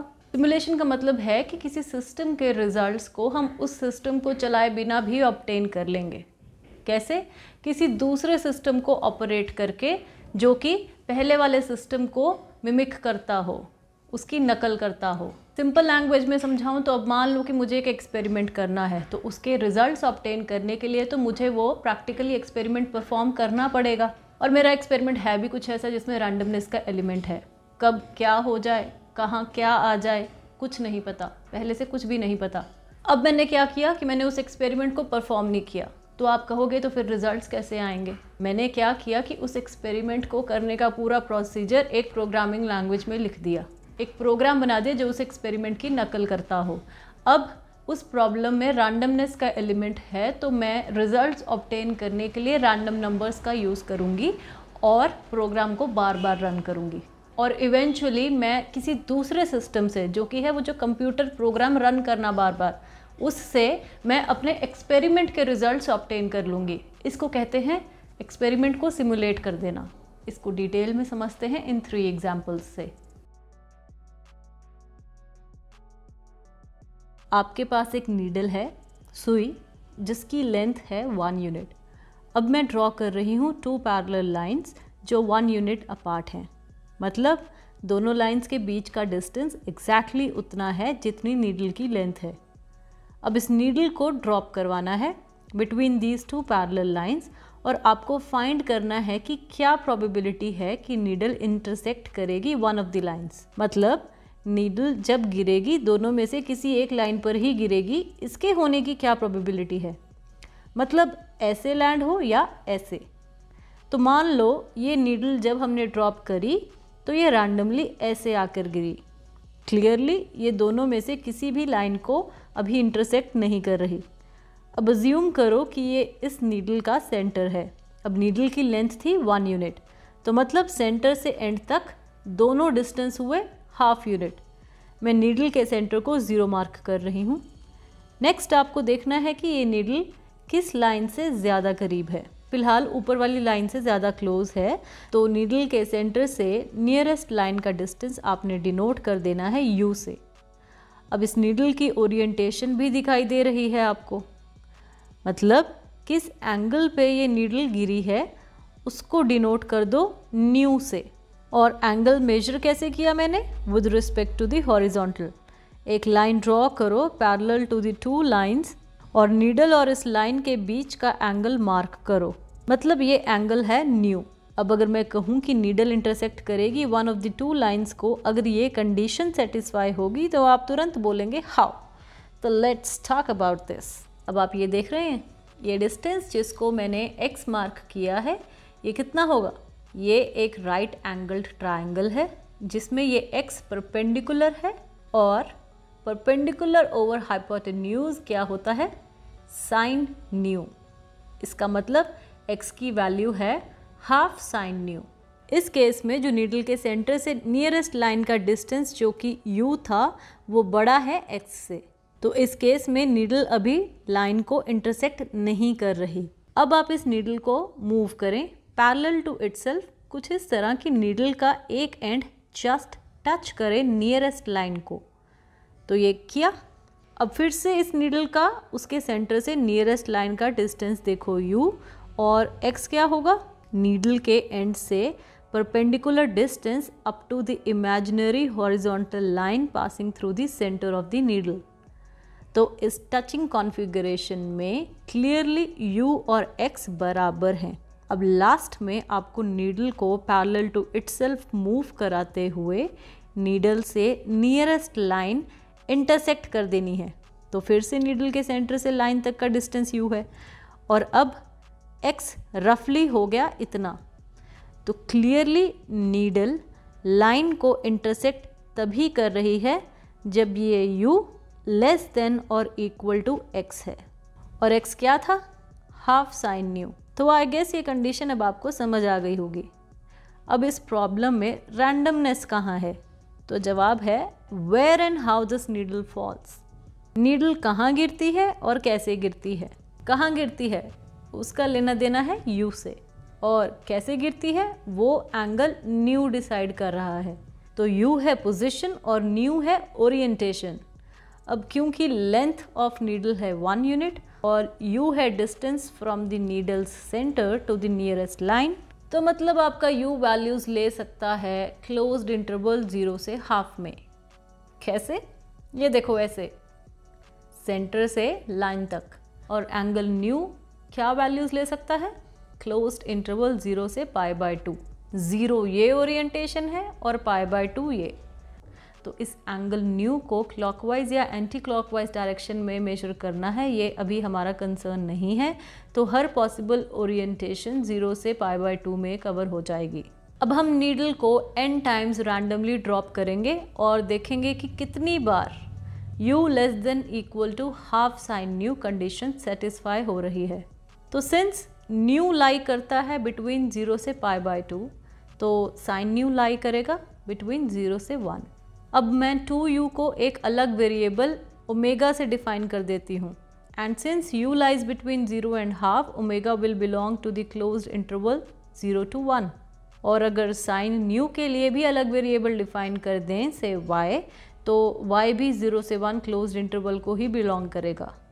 तो हमने क्या देखा, u less than equal to half sine nu, जिसको 2u less than equal to sine nu भी लिखा जा सकता है, उन दोनों के लिए अलग अलग वेरिएबल्स डिफाइन कर दिए 2u और साइन न्यू के लिए। तो कंडीशन क्या आ गई, हमें सिर्फ और सिर्फ क्या चाहिए, omega less than equal to y, where omega and y are distributed uniformly in the closed interval 0 to 1। और यही दो पैरामीटर्स रैंडम वेरिएबल्स हैं, position and orientation. Position aspect आ गया ओमेगा में और ओरिएंटेशन y में।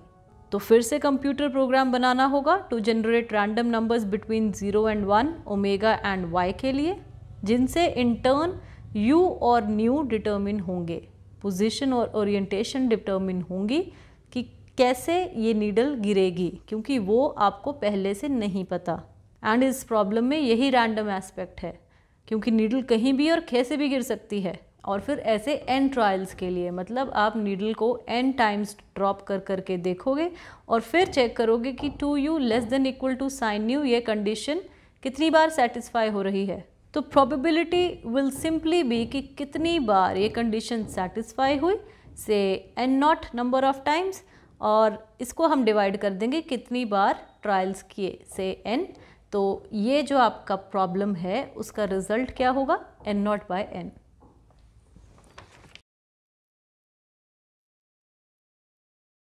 अब मुझे पोकर खेलना नहीं आता, अब इसको खेलने का तरीका मैंने जहाँ से पढ़ा है, जिस हिसाब से मुझे समझ आया वही मैंने इसमें बताया है। हो सकता है ऐसे ना खेली जाती हो, बट समझने के लिए इतना काफ़ी है। अब हम गेम ऑफ पोकर को सिमुलेट करना चाहते हैं, मतलब हम कोई ऐसा कंप्यूटर प्रोग्राम बनाएंगे जो इस गेम को इमिटेट करता हो। एक सिस्टम के रिजल्ट्स किसी दूसरे सिस्टम के चलाने से मिलेंगे, मतलब गेम ऑफ पोकर खेलना, एक्चुअल में खेलना एक सिस्टम है, लेकिन उसको बिना एक्चुअल में खेले उसके रिजल्ट्स दूसरा सिस्टम दे। दूसरा सिस्टम मतलब कंप्यूटर दे। कैसे? क्योंकि किसी प्रोग्रामिंग लैंग्वेज में एक कंप्यूटर प्रोग्राम बनाया जाएगा जो कि सिमिलर होगा किसके, जैसे गेम ऑफ पोकर एक्चुअली में खेली जाती है। तो उस प्रोग्राम को कंपाइल रन करके जो रिजल्ट्स मिलेंगे वो गेम ऑफ पोकर के लिए मिलेंगे। मतलब एक सिस्टम ने दूसरे सिस्टम को एक्चुअल में ऑपरेट किए बिना उसके रिजल्ट्स निकाल दिए। अब टोटल 52 कार्ड्स होते हैं, ये तो पता ही होगा। अब इनमें से रैंडमली आपको 5 कार्ड्स निकालने हैं। इसको हम एक हैंड बोलेंगे। एक हैंड मतलब 5 पत्ते निकालना। अब ऐसे हम n हैंड्स निकालेंगे, मतलब n बार हम 5 पत्ते निकाल के चेक करेंगे कि कितनी बार 3 ऑफ अ काइंड आया। 3 ऑफ अ काइंड क्या है? इसका मतलब है ये 5 कार्ड्स में 3 ऐसे हैं जिनकी सेम वैल्यू है। तो 1 हैंड में 5 कार्ड्स और 3 ऑफ अ काइंड मतलब उन 5 में से 3 ऐसे हैं जो सेम वैल्यू के हैं। तो ये गेम ऑफ पोकर क्या कहता है कि n हैंड्स में से कितनी बार 3 ऑफ अ काइंड आया है वो निकालो। वो सपोज m है, तो n में से कितनी बार m आया। 3 ऑफ अ काइंड आने की प्रोबेबिलिटी सिंपली क्या होगी, m/n। तो ये हमें दरअसल फाइंड आउट करना है। और एक और चीज़ ध्यान रखनी है कि एक हैंड में दोबारा सेम कार्ड रिपीट ना हो। मतलब आपने 52 कार्ड्स में से एक हैंड के लिए इन 52 में से कोई भी 5 उठाने हैं, और वो इस तरह से उठाने हैं कि पहले एक उठाया, देखा और फिर से उनमें मिला दिया, फिर दूसरा उठाया, वो नोट किया, फिर से मिला दिया। लेकिन ऐसा होना चाहिए कि जो 52 में से 5 कार्ड्स आपको उठाने हैं तो उन 5 में से वो सेम कार्ड दोबारा ना आ जाए। एक हैंड में वैल्यू सेम आ सकती है, वो कार्ड सेम नहीं होना चाहिए। तो टिपिकल हैंड्स फ्रॉम आउटपुट कुछ ऐसे दिखेंगे। अब इन सभी एस्पेक्ट्स को ध्यान में रखकर आप एक कंप्यूटर प्रोग्राम बनाएंगे जहां इस एक्सपेरिमेंट को इम्प्लीमेंट किया जाएगा। यहाँ रैंडमनेस कहाँ है? 52 कार्ड्स में से एक हैंड में कोई भी 5 कार्ड्स आ सकते हैं। तो अगर आप 52 कार्ड्स को 0 से 51 तक नंबरिंग कर दें कि मतलब 0 कार्ड का मतलब ये, 1 का ये, ऐसे, तो again you will be using random number generator that generates values between 0 and 51। तो सिग्निफिकेंट फिगर्स वगैरह का यूज़ करके हम ये 5 बार कर सकते हैं। तो जो भी नंबर आएगा वो वाला कार्ड हम ड्रॉ करते जाएंगे। तो एक हैंड में 5 कार्ड्स इस तरह से ड्रॉ करेंगे। इनमें ये ध्यान रखा जाएगा कि फिर से सेम कार्ड सिलेक्ट ना हो जाए। मतलब जो एक हैंड के लिए 5 बार रैंडम नंबर्स जनरेट हुए तो पांचों के पांचों रैंडम नंबर्स अलग हों, 5 कार्ड्स यूनिक हों। और फिर प्रोग्राम में आपको ये एस्पेक्ट डालना होगा कि कब कब 3 ऑफ अ काइंड आ रहा है वो नोट करते जाना है। मतलब कितनी बार हैंड्स में ऐसे रैंडम नंबर सीक्वेंस जनरेट हुए जो कि सेम वैल्यू के 3 कार्ड्स जनरेट करवा गए। मतलब अगर हम डील कर रहे हैं 5000 हैंड्स से और उनमें से 121 हैंड्स में 3 ऑफ अ काइंड आया, तो probability of getting 3 of a kind क्या होगा? सिंपली 121 डिवाइडेड बाय 5000 जो कि आता है 0.024। और गेम ऑफ पोकर में 3 ऑफ अ काइंड आने की जो एक्चुअल वैल्यू होती है वो है 0.029 correct up to 3 decimal places. मतलब बिना पोकर खेले हमने इसके रिजल्ट को कंप्यूटर प्रोग्राम रन करके निकाल लिया, सिमुलेट कर दिया पोकर को।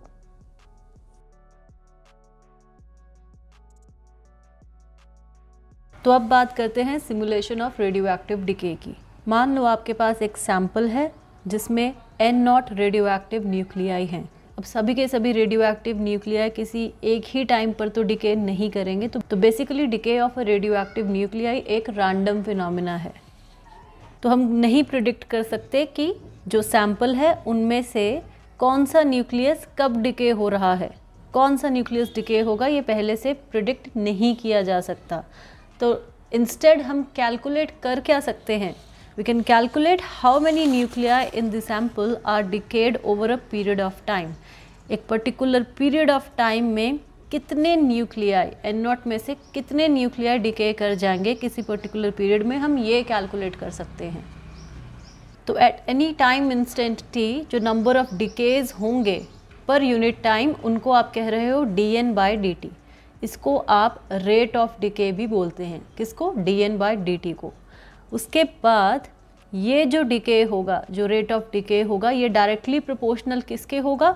To the number of undecayed nuclei n present at the same instant. मतलब किसी पर्टिकुलर टाइम पे अगर आपने रेट ऑफ डिके कैलकुलेट करना है तो ये डिके किनका होगा? जो न्यूक्लियाई उस वक्त प्रेजेंट होंगे जो डिके होने को तैयार हैं। तो ये रेट ऑफ डिके किसके प्रोपोर्शनल होगा? अनडिकेड न्यूक्लियाई, क्योंकि इन्हीं में से तो डिके होगा। जो डिके अभी तक नहीं हुए हैं वही न्यूक्लियाई तो डिके करेंगे। तो जो रेट ऑफ डिके है at a particular time instant will be directly proportional to capital N, जिनको मैं बोल रही हूँ नंबर ऑफ अनडिकेड न्यूक्लियाई। तो इसको मैंने लिख लिया ये। अब ये डायरेक्टली प्रोपोर्शनल है, तो इस साइन को हटाने के लिए मैं एक प्रोपोर्शनैलिटी कांस्टेंट इंट्रोड्यूस कर दूंगी लैम्डा, जिसको मैं बोलूँगी डिके कांस्टेंट। तो इस इक्वेशन को मैं लिख लूँगी ये, तो dn/dt is minus lambda times n। तो ये माइनस साइन क्यों आया, इसके पीछे की क्या कहानी है कि विद टाइम आप देखोगे जैसे जैसे टाइम इंक्रीज करेगा जो नंबर ऑफ अनडिकेड न्यूक्लियाई हैं वो कम होते जाएंगे। तो that is why we are having negative sign over here. तो ये चीज़ आपको क्लियर हो गई। अब जो लैम्डा है यहाँ पे जो इंट्रोड्यूस किया है वो है decay constant. Lambda is decay constant, तो इसके यूनिट्स होंगे टाइम इनवर्स। तो लैम्डा डिफरेंट होगा डिफरेंट रेडियो एक्टिव सैम्पल्स के लिए। फॉर एग्जांपल अगर आपके सैम्पल में N0 यूरेनियम 238 न्यूक्लियाई हैं तो लैम्डा अलग होगा, और अगर ये कार्बन 14 के न्यूक्लियाई हैं तो उसके लिए ये लैम्डा अलग होगा। तो मतलब एक particular type of nuclei, radio active nuclei के लिए लैम्डा सेम होगा, बाकी डिफरेंट रेडियो एक्टिव न्यूक्लियाई के लिए डिफरेंट होगा। तो ये डिके कांस्टेंट है। अब इस इक्वेशन को अगर आप रीराइट करेंगे, dt अगर यहाँ लिखोगे तो मैं जो dn है वो किसको बोल रही हूँ, जो नंबर ऑफ न्यूक्लियाई डिके करेंगे in a small time interval dt। तो ये dn है आपका। नेक्स्ट हम एज्यूम करेंगे कि at time t is equal to 0 जो नंबर ऑफ न्यूक्लियाई जो आपके सैंपल में, रेडियो एक्टिव सैंपल में एक्चुअली प्रेजेंट हैं वो हैं N0। तो इन्हीं में से ये कम होते जाएंगे जैसे जैसे टाइम इंक्रीज करेगा। तो अगर मैं स्टार्ट करूं इससे t इज इक्वल टू 0 पे, तो इस इक्वेशन को मैंने थोड़ा सा रीअरेंज किया। तो मैं अगर इसको इंटीग्रेट कर दूं t is equal to time 0 से किसी पर्टिकुलर टाइम t तक, तो मैं क्या निकाल सकती हूँ कि किसी भी टाइम पे नंबर ऑफ अनडिकेड न्यूक्लियाई कितने प्रेजेंट हैं। तो वो कैसे कर सकते हैं, अब यहाँ पे इंटीग्रेशन करते हैं। तो t इज इक्वल टू 0 पे जो न्यूक्लियाई प्रेजेंट थे वो हैं N0, और टाइम t पे हमारे पास हैं N जो कि हमें नहीं पता। N क्या है, नंबर ऑफ अनडिकेड न्यूक्लियाई। तो N0 भी अनडिकेड थे पहले t इज इक्वल टू 0 पे, और N भी ये टाइम पर्टिकुलर t में वो हैं जो बचे। तो इसको इंटीग्रेट करोगे, इंटीग्रेशन आपको पता ही है क्या है। तो इंटीग्रेशन के बाद जो आपका एक्चुअल रिजल्ट निकलेगा वो है ये। तो n क्या है, number of undecayed nuclei present at any time t can be calculated using this equation and this is also known as law of radioactive decay।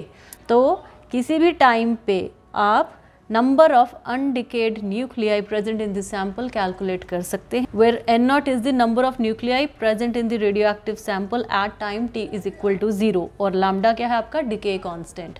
अगर आप इस इक्वेशन का एक ग्राफ प्लॉट करने की कोशिश करेंगे तो आपको क्या मिलेगा, ये this is law of radioactive decay. तो यही वो इक्वेशन थी, और इसको आपने ग्राफ बनाया number of undecayed nuclei present at any time t versus time का। तो आपको कुछ ये एक्सपोनेंशियल डिके टाइप ग्राफ मिलेगा। N0 है जो time t is equal to 0 पे जो भी टोटल न्यूक्लियाई सैंपल में हैं जो कि अभी डिके नहीं किए हैं। t हाफ, अगर आप एक फिजिक्स स्टूडेंट हैं तो आपको पता होगा कि हाफ लाइफ किसको कहते हैं, t हाफ, जब सैंपल कितने टाइम बाद अपनी क्वांटिटी से बिल्कुल आधा हो जाए। तो इसका रिलेशन क्या है, ln2 by lambda, natural log 2 divided by decay constant, ये वही लैम्डा है। अब अगर आप इस इक्वेशन से देखें तो कितने टाइम बाद आप एक्सपेक्ट कर रहे हैं कि सारे के सारे न्यूक्लियाई डिके कर जाएंगे। मतलब आपको अगर कैपिटल N 0 चाहिए, क्योंकि ये तो नंबर ऑफ अनडिकेड न्यूक्लियाई है, अगर आपको ये 0 करने हैं तो आपको कितना टाइम लगेगा। तो मतलब आपको राइट हैंड साइड भी आपकी 0 करनी पड़ेगी। तो इस चीज़ को 0 करने के लिए जो डिनोमिनेटर है ये टेंडिंग टू इन्फिनिटी होना चाहिए, और ये कब होगा, जब e raise to power lambda t tends to infinity है। अब आपको लैम्डा पता है, ये है डिके कांस्टेंट, तो ये कोई फाइनाइट नंबर है। तो इसका सीधा सीधा मतलब है कि t जब टेंडिंग टू इन्फिनिटी होगा तभी ये क्वांटिटी इन्फिनिटी होगी और n 0 होगा। तो इसका मतलब ये जो एक्सपोनेंशियल डिके है, आपको पता है ये जो है टाइम एक्सिस के, ये एसिम्प्टोटिक रहेगा। n धीरे धीरे कम होता होता 0 कब होगा ये हमें पता नहीं, तो इन्फिनाइट टाइम लग जाएगा, और ये जो ग्राफ है ये एसिम्प्टोटिक हो जाएगा इस टाइम एक्सिस के। और यहाँ पे आप देख रहे हैं कि आप N0 न्यूक्लियाई सैंपल में लेके चले और एग्जैक्टली हाफ लाइफ के बाद आपका जो सैंपल है वो कितना रह गया, एग्जैक्टली हाफ ऑफ दिस। अब इनिशियली सैंपल अगर ये है, फिर से अगर आप हाफ लाइफ लोगे तो अब अगर यहाँ से आप टाइम मेजर कर रहे हो तो ये हाफ है और ये क्या है 2t हाफ।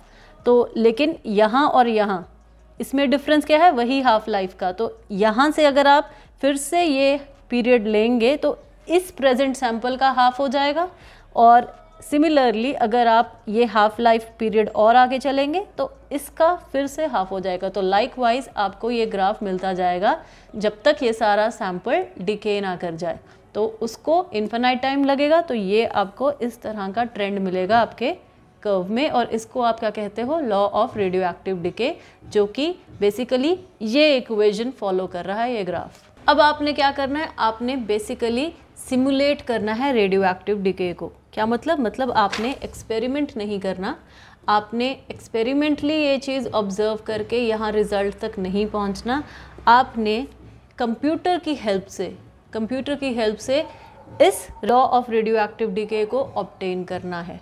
कि मतलब आपने number of undecayed nuclei present at any time t versus t का ग्राफ आपने ऑब्टेन करना है with the help of computer program को रन करके आपको जो रिजल्ट्स मिलेंगे उससे ये ग्राफ ऐसा आना चाहिए, ना कि आप एक्चुअल में वो एक्सपेरिमेंट करके देखें।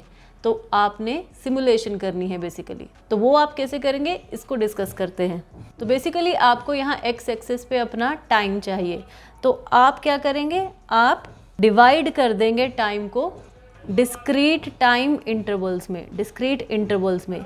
से आपने 0 से यहाँ 100 सेकेंड्स रखे हैं, 0 से यहाँ 100 सेकेंड्स हैं, तो उनको आपने 400 टाइम स्टेप्स में डिवाइड कर दिया। तो आपका किस तरह का रिजल्ट होगा, वो कुछ इस तरह का दिखेगा। तो मतलब आपने ग्राफ में जो अपनी टाइम एक्सिस है वो यहाँ से यहाँ आपका आर्बिट्रेरी टाइम जो है वो है 100 सेकेंड्स, और उसको अगर आपने 400 टाइम स्टेप्स में डिवाइड कर दिया तो जो एक छोटी इंटरवल निकल करके आएगी वो कितनी होगी। जैसे आप लीस्ट काउंट कैलकुलेट करते हैं तो जो मैक्सिमम टाइम है यहाँ से यहाँ अगर 100 है तो इस 100 को आपने 400 छोटे स्टेप्स में डिवाइड कर दिया, तो एक छोटा स्टेप है उसको अगर आप dt कह रहे हैं वो आपका 0.25 सेकेंड्स का बनेगा। 100 सेकेंड्स डिवाइडेड बाय 400 डिविजन्स, तो ये आपका एक छोटा जो टाइम इंटरवल है वो होगा 0.25। अब नेक्स्ट आपने क्या करना है, आपने एक सैंपल लेना है। कंप्यूटर प्रोग्राम में आप सैंपल लेके चलोगे कि आपने कितने रेडियो एक्टिव न्यूक्लियाई से स्टार्ट करवाना है। तो आपसे N0 इज इक्वल टू 1000 ले रहे हैं, ठीक है। तो यहाँ पे आपने t इज इक्वल टू 0 पे जो initial total number of undecayed nuclei हैं वो 1000 ले लिए। अब इन N0 में से हर एक न्यूक्लियस को, N0 वो हैं जो अभी डिके नहीं किए, तो हर एक न्यूक्लियस को टेस्ट करना है कि ये उस पर्टिकुलर टाइम स्टेप में, जो टाइम स्टेप है dt, इसमें डिके कर रहा है या नहीं। मतलब यहाँ से लेके यहाँ टाइम में आपने देखना है कि कौन सा न्यूक्लियस डिके कर गया।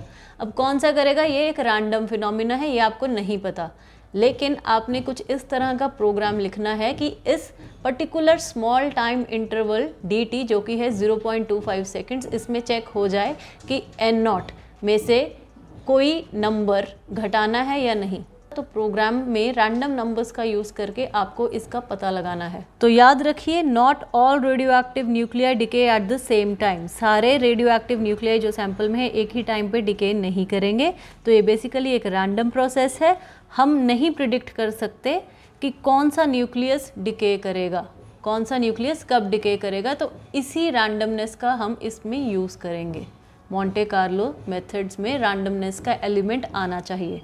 तो अब हम एक प्रोबेबिलिटी कैलकुलेट करेंगे, probability that a certain nucleus will decay in a small time interval delta T, उसको हम लिख रहे हैं p। तो ये प्रोबेबिलिटी किसके इक्वल होगी, that will be equal to lambda times delta T.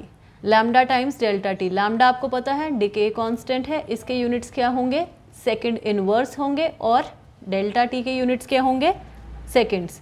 तो फॉर एग्जांपल आपको डिके कांस्टेंट दिया गया है रेडियो एक्टिव सैंपल का, वो है 0.2 सेकेंड इनवर्स, और डेल्टा टी आपका इस एग्जाम्पल में मैंने लिया है 0.25 सेकेंड्स, तो आपकी जो प्रोबेबिलिटी है वो क्या आ जाएगी 0.05, कि मतलब इस पर्टिकुलर विंडो में, टाइम की इस पर्टिकुलर इंटरवल में आपके सैंपल की डिके करने की प्रोबेबिलिटी है ये। अब आपको पता है प्रोबेबिलिटी एक नंबर है, यूनिट्स आप देख सकते हो सेकेंड इनवर्स इनटू सेकेंड, तो ये एक नंबर है और प्रोबेबिलिटी हमेशा लाई करती है 0 से 1 में, प्रोबेबिलिटी हमेशा 0 से 1 में लाई करेगी।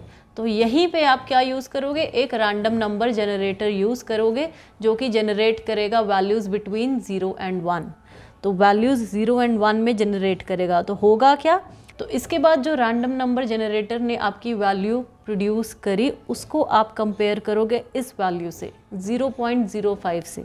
अगर ये वैल्यू इस प्रोबेबिलिटी से कम आती है या इसके इक्वल आती है, तो इसका सीधा सीधा क्या मतलब है कि इस पर्टिकुलर टाइम इंटरवल में एटम डिके कर जाएगा, मतलब इस पर्टिकुलर विंडो में डिके होने की मैक्सिमम प्रोबेबिलिटी ये है।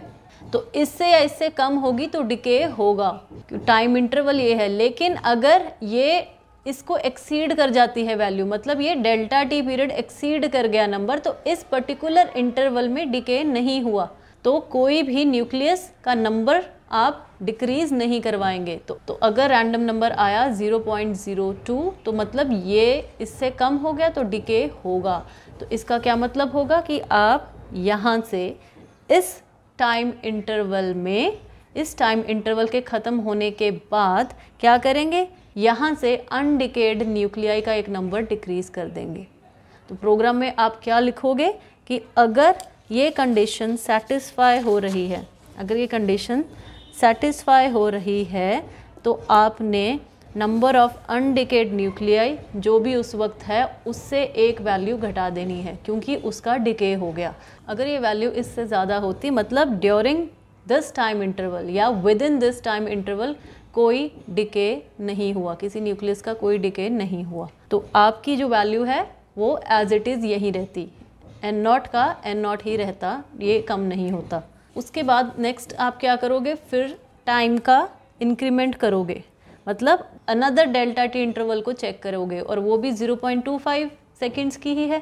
अब इसमें भी आप सेम प्रोसेस रिपीट करोगे कि रैंडम नंबर जनरेटर यूज़ करोगे और एक वैल्यू जनरेट होगी, और उसको फिर आप किससे कंपेयर करोगे, इससे कि ये नंबर कितना है।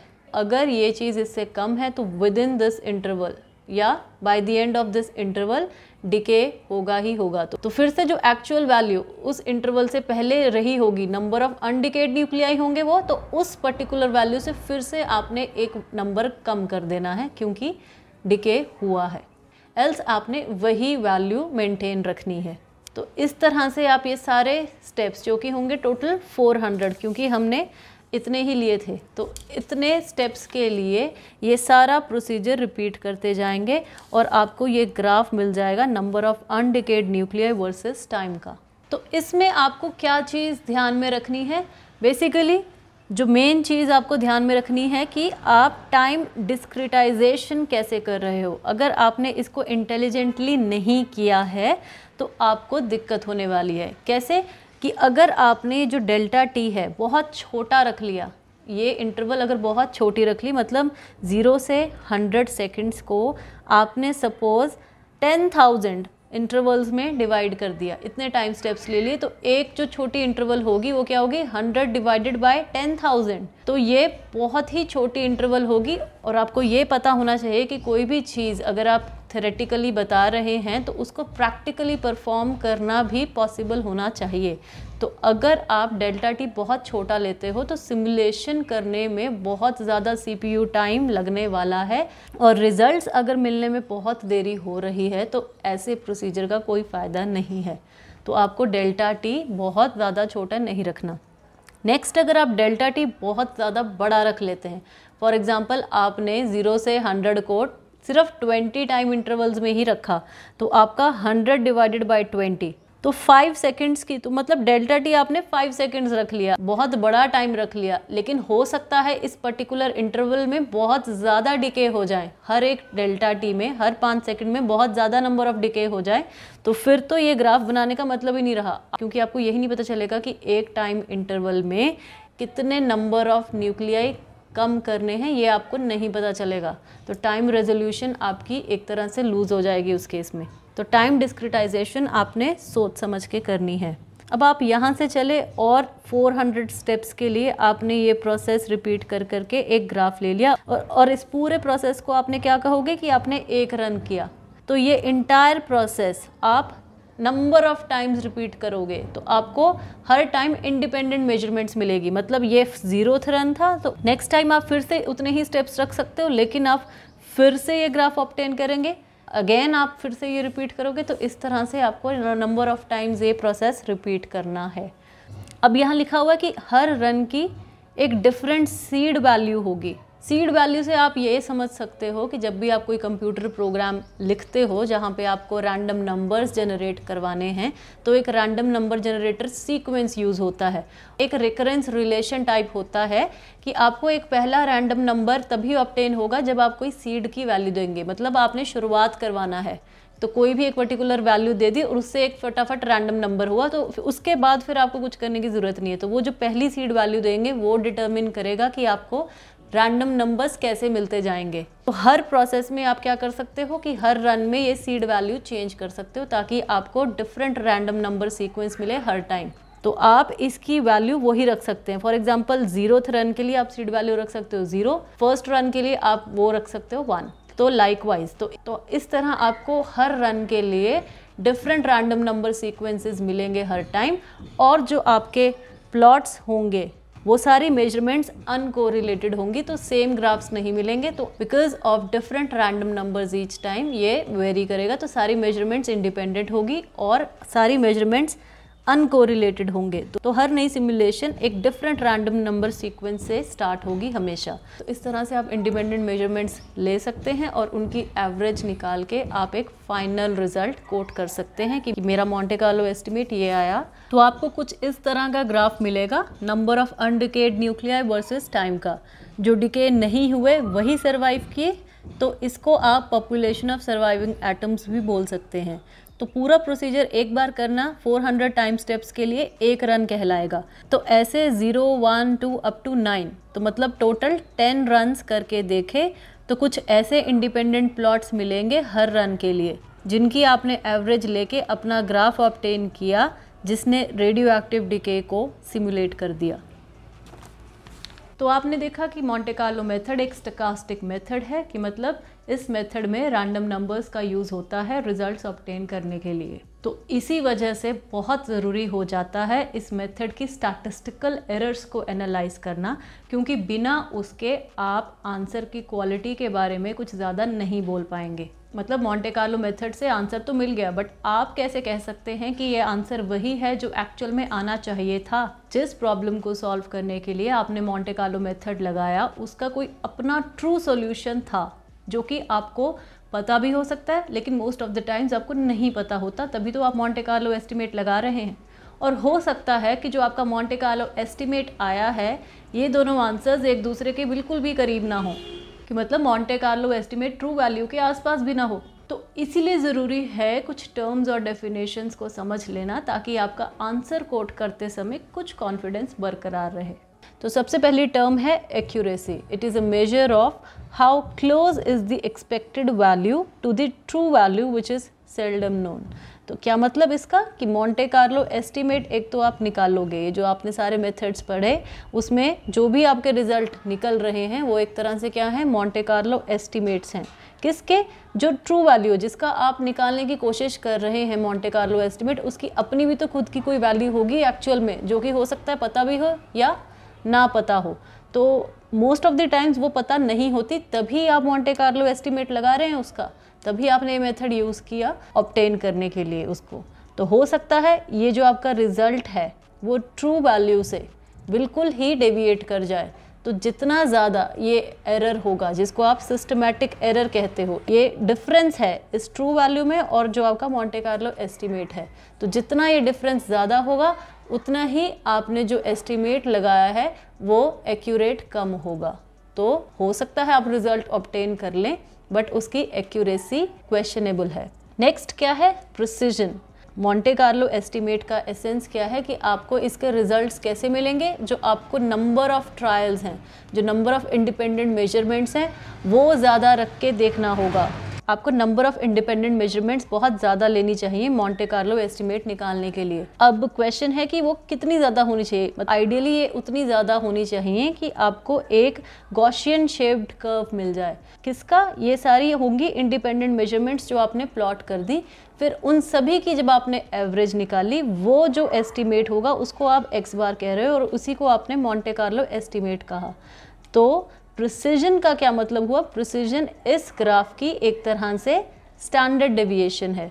तो स्टैंडर्ड डेविएशन क्या होता है कि जो इंडिविजुअल मेजरमेंट्स है उसका मीन वैल्यू से कितना डिफरेंस रह गया, तो वही है एक मेजर स्टैंडर्ड डेविएशन का, जिसको आप एरर कह रहे हो या प्रिसिजन कह रहे हो। तो वो इन्वर्सली प्रोपोर्शनल है किसके? अंडर रूट एन के। तो एन क्या है? Number of independent measurements. इसका क्या मतलब है कि जितनी ज़्यादा आप नंबर ऑफ इंडिपेंडेंट मेजरमेंट्स लेते जाएंगे उतना ही ज़्यादा ये प्रिसाइज होता जाएगा आपका एस्टीमेट।